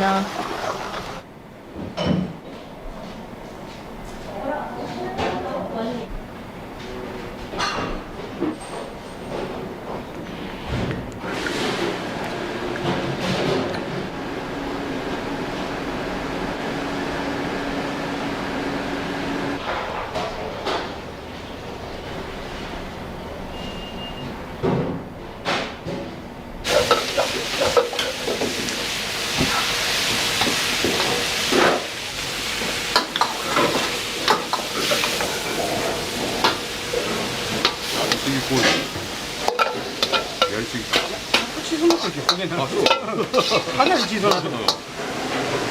メニューはなんでこんなに多いんですか？うちの父親が大衆食堂が好きみたいで、昔東京にいた頃渋谷になんか大きな大衆食堂があったらしいんですよ。ここでよく学生の頃ご飯を食べていて、高級な量じゃなくて毎日来ても食べられるようなやつがいいとかで、学生さんには大盛りとかサービスしてたんですよ。でだんだん量が多くなって、ちゃんぽんも量が多くなって。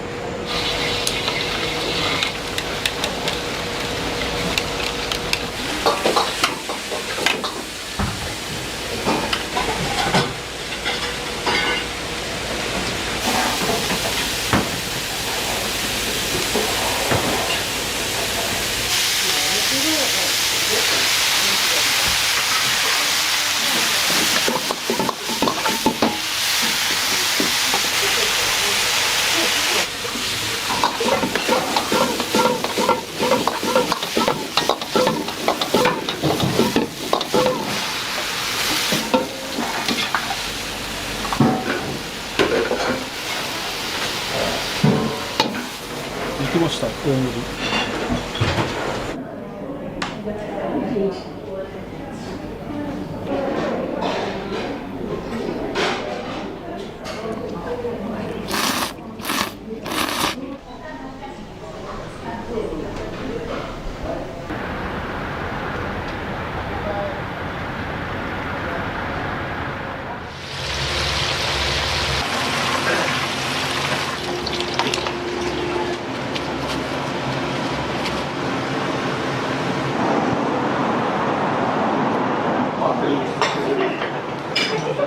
出汁が美味しい。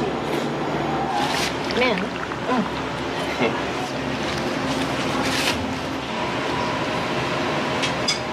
ありがとうございます。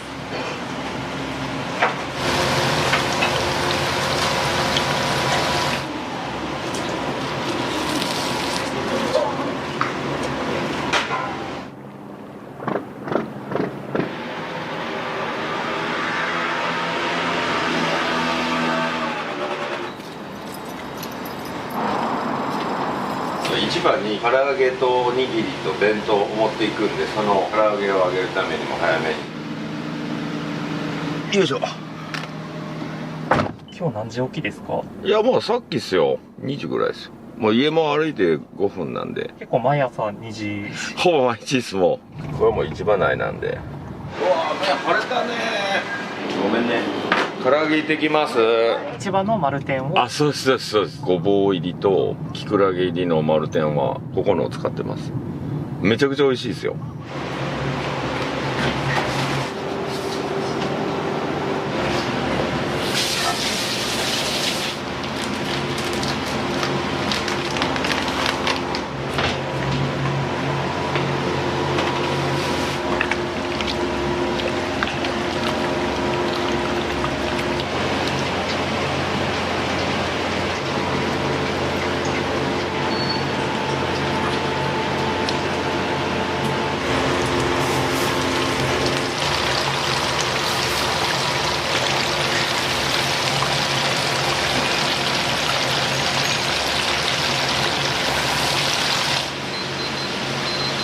僕が45で一回り以上13離れとるから。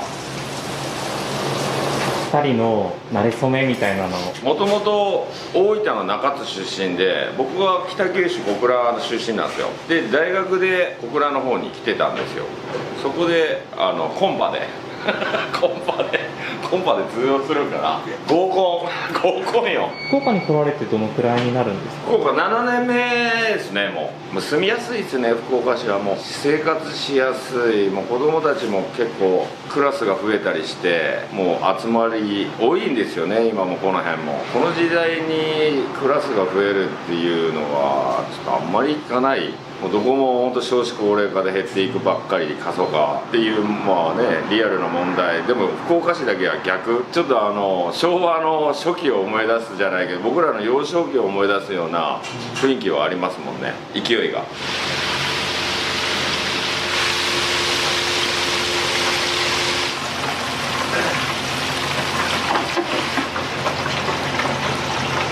まあ、ある唐揚げ屋が僕が好きで、そこがニンニク不使用だったんですよね。鶏肉の専門店のおじさんに聞いたら、うちはもうニンニクなんてそういうの使わない、鶏の味で勝負すると。それから試行錯誤をずっと兼ねて行き着いた唐揚げがそのニンニク不使用の、そして時間が経って冷えても美味しい唐揚げっていうのこだわりがあるんです。後で食べてくださいニンニク不使用な代わりに生姜をたっぷり使うんです。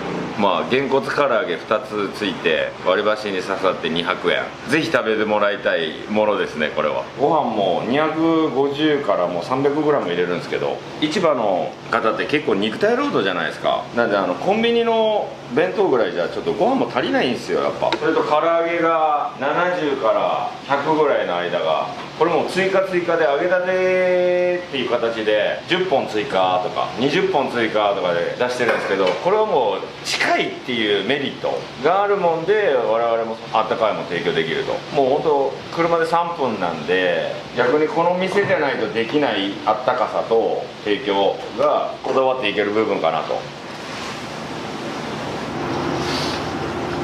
市場の高菜なんで美味しい高菜です。これ長崎島原のお高菜で単価上がりますけどリピーターが増えるんで、そっち取ってるんですよ。分かってくれる人だけに買っていただいて食べていただいた方が持続率が多分いいと思います。いいものを適正な価格で細く長くっていう感じが僕はいいのかな。生きていく中でも、子供たちもいるそのお手本としてそういう教育っていうのもやっていかないと、目の前のことだけを追っていったってやっぱ長い人生やっぱ歩んでいくのは難しいのかなと。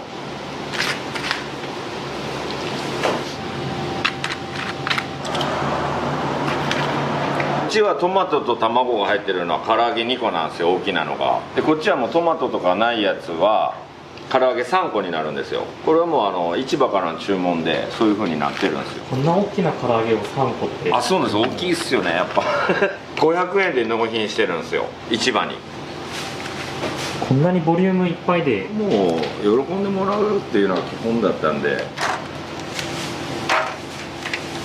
だらしまらないです、本当。ちょうどこう開いて蒸れなくていいんですよ。塩コショウです。弁当がきっかけでうどんを食べに来てくれる方がおられたりとか、相乗効果じゃないですけどそういうのも出てきてるんで、よかったなと思うんですよね。これもう先に持っていきます。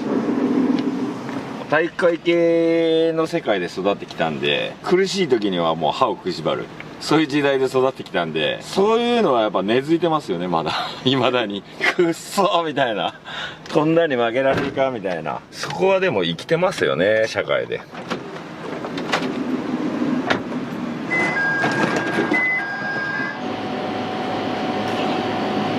今日も123これ多分イカとかそんなんじゃないですか。こっからスタートしてるんで、やっぱみんな協力してますよね。あれが嫌とかこれが嫌とかっていうのはやっぱね、言っちゃいかんなって。僕らも子供たちにそういう教育します。美味しくないけど食べたくないって言ったら、これお前ここまで来とるのはこういう風になってきとんどって僕は教育で教えるんですよ。で誰かがね、最後ママが作るなりパパが作るなりじゃないけどしてるんだぞと、やっぱ教えますね。食育はもうやっぱ大事だとも思ってるし、一生もんじゃないですか。衣食住のね食は入ってるわけで、もう贅沢言い出したらねキリがないから、衣食住ができるだけで幸せって言える人間に僕はなってもらいたいと思ってるんで、精一杯僕らもできる限り頑張ろうかなと。あったかいも出すとか、元気が出る材料入れるとか。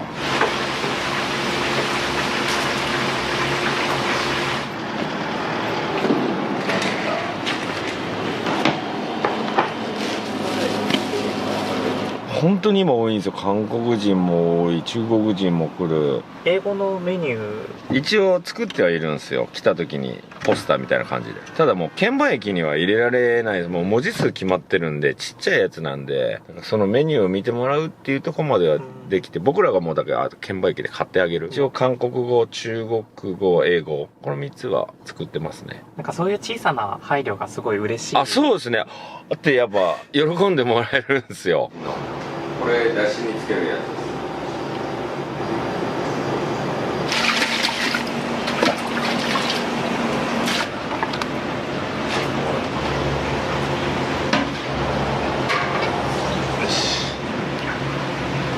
これは明日の分なんです。1日寝かせるんで、だから昨日作った分はここにある感じですね。しいたけをこんだけふんだんに使うっていう出汁がもともとうどん屋さんにはなくて、ちょっと脇役存在、しいたけって。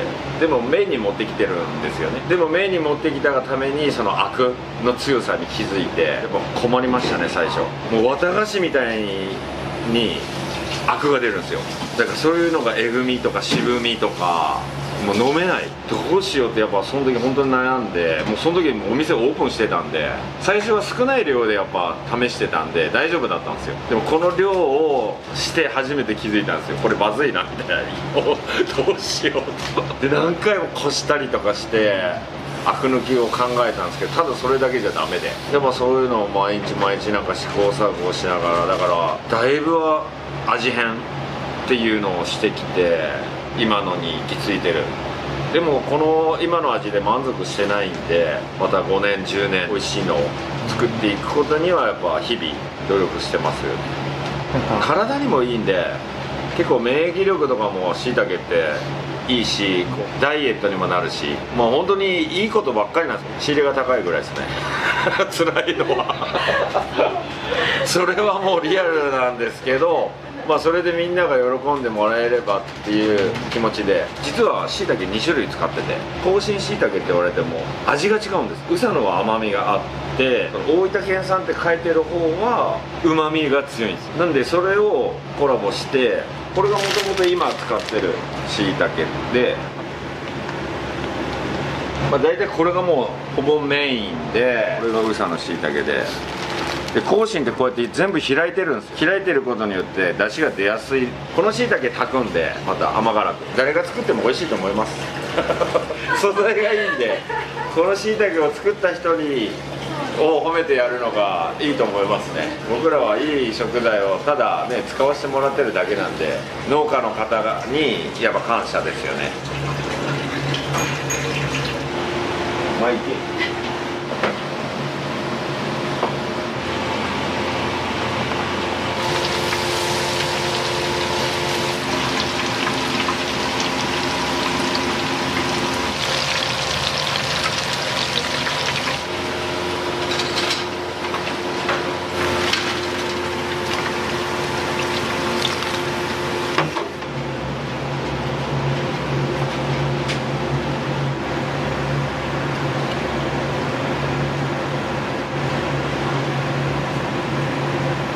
これがビャーってなります、口の中に。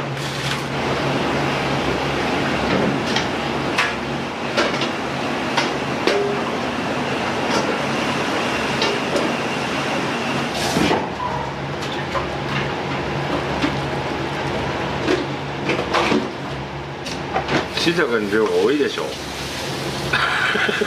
すごい量ですね。すごいでしょ増やせば増やすほど美味しいんですけど、増やせば増やすほどアクが出るもんで難しいんですよ、このバランスが。これだけのしいたけの旨味が詰まったスープっていう。そうですそうです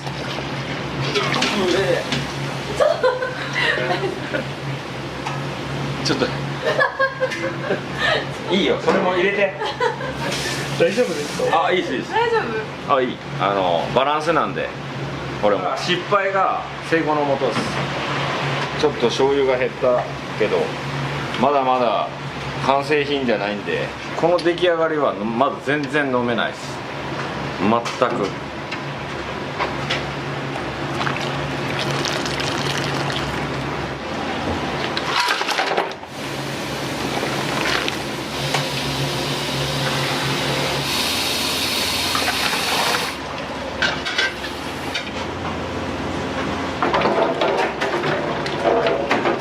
この冷やす作業で味が締まります。このまま真似したら長浜うどん営業できますよ。みんな真似しましょう大丈夫ですか？ NG じゃなくて。はい。でも絶対その味になるのかって言ったらなかなか難しい部分があるから、もう水一つで変わってくるんで、一応僕はもう浄水器を使ってます。でも例えばそれをもっとしたいのがちょっと糸島のお水を取りに行きたいなとかいろいろネタはあるんですけど、実践的にやっぱできてないから、まだまだ今から美味しいのを作っていくには試行錯誤の繰り返しだと思うんで、期待してもらいたいですよね。あれで終わらないよ長浜うどんはっていう出汁を作って。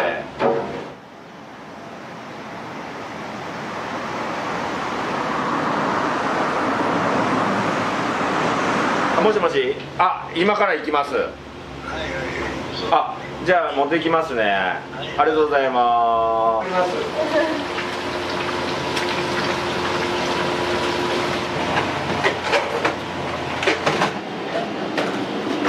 ます。すいません。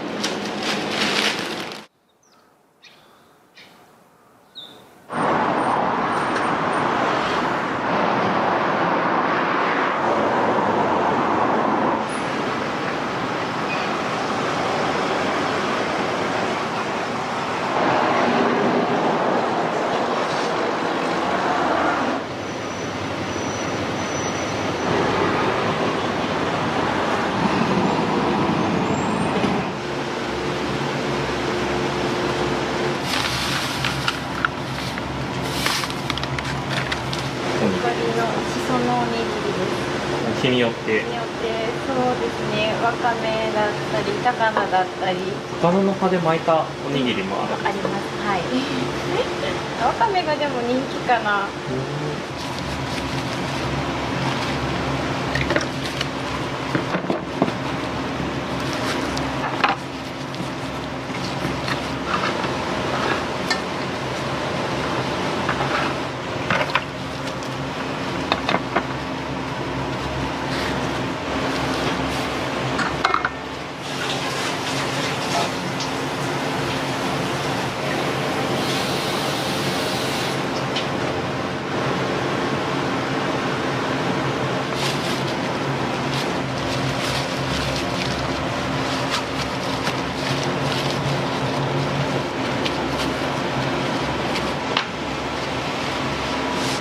出てきた。ああ、よかったよかった。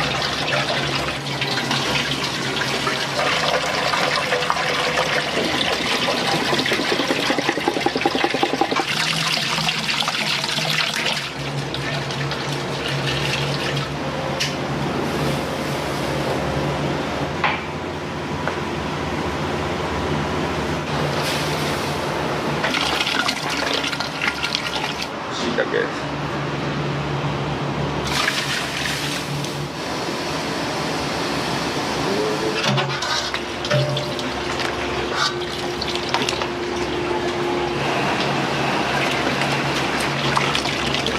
肉うどんの肉は油抜きしてます。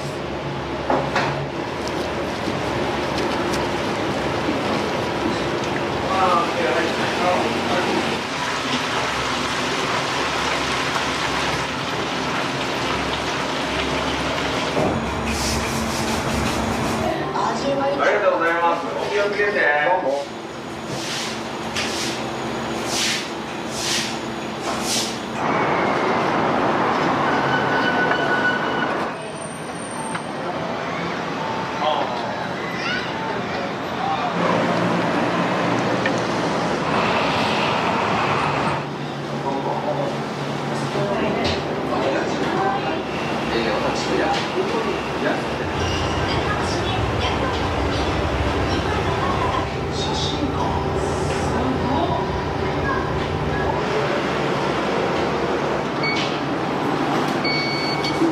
しいたけうどん見てびっくりしてる。あ、ないですね。北海道にはない。福岡にはないですね。どうなんですか。一番すごい。今日帰るんですよ。九州からぶっ飛んで。北海道そば文化。ああ、やっぱ関東から向こう側が基本的にそのままずっと来て。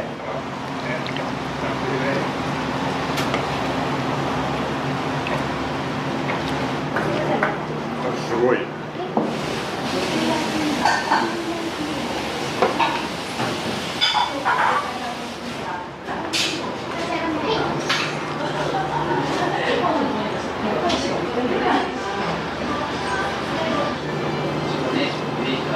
美味しいですね。今日はどちらから来られたんですか？北海道です。北海道からどうしてわざわざ？動画でこのお店見まして、一度食べてみたいなと思ってわざわざ来ました。とても美味しかったです。今日は何を頼まれたんですか？しいたけうどんです。北海道にはなかなかないんで、これはぜひ皆さん食べてもらえて美味しかったです。どうも。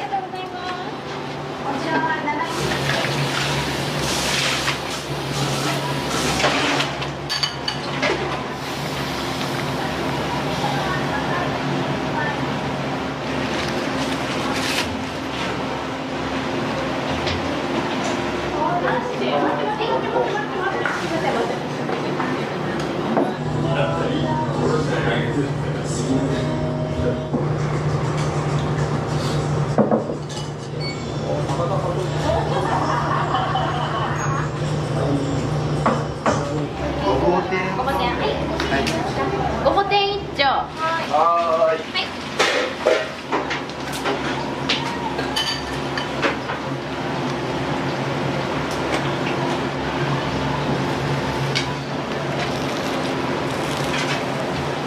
お肉は終わりです。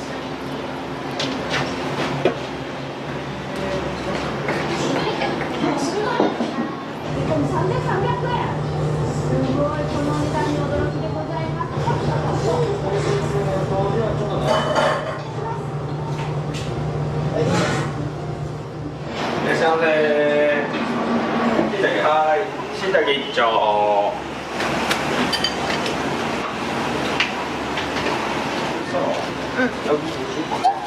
麺。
そうめんで。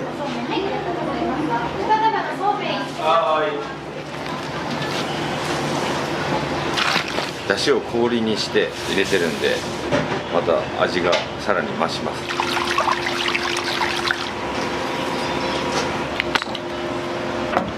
し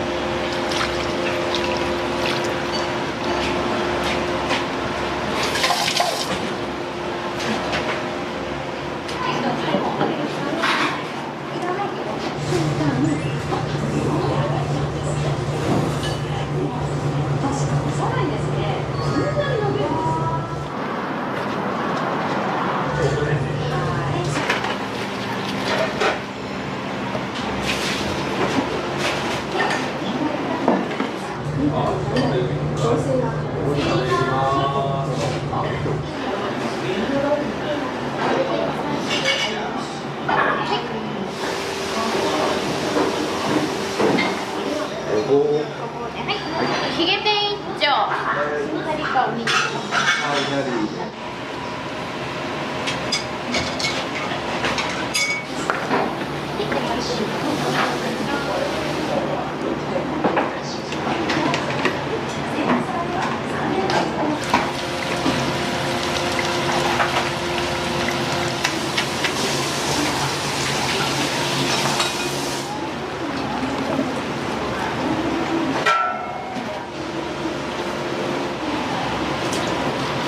い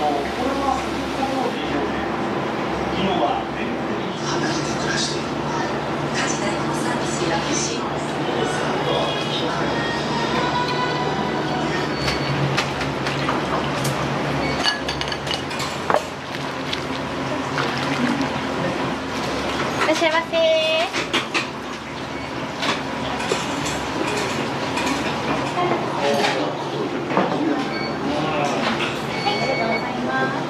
ごぼ天。うので。はい、ありがとうございます。ごぼ天一丁。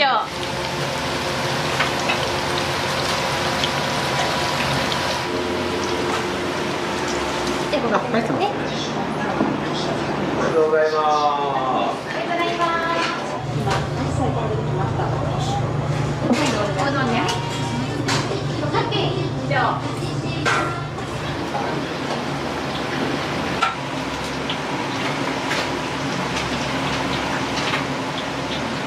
りがとうございます。ありがとうございます。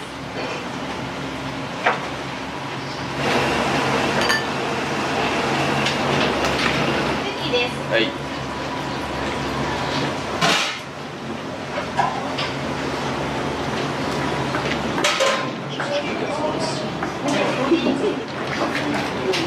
ありがとうございます。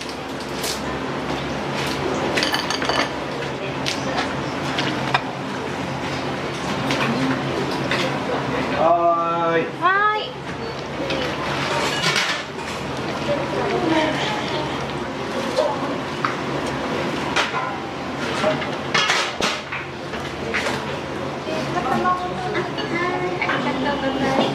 はい、いらっしゃいませ。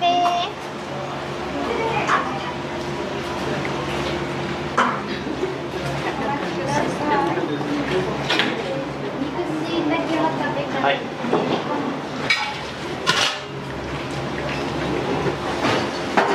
そうだ。はい。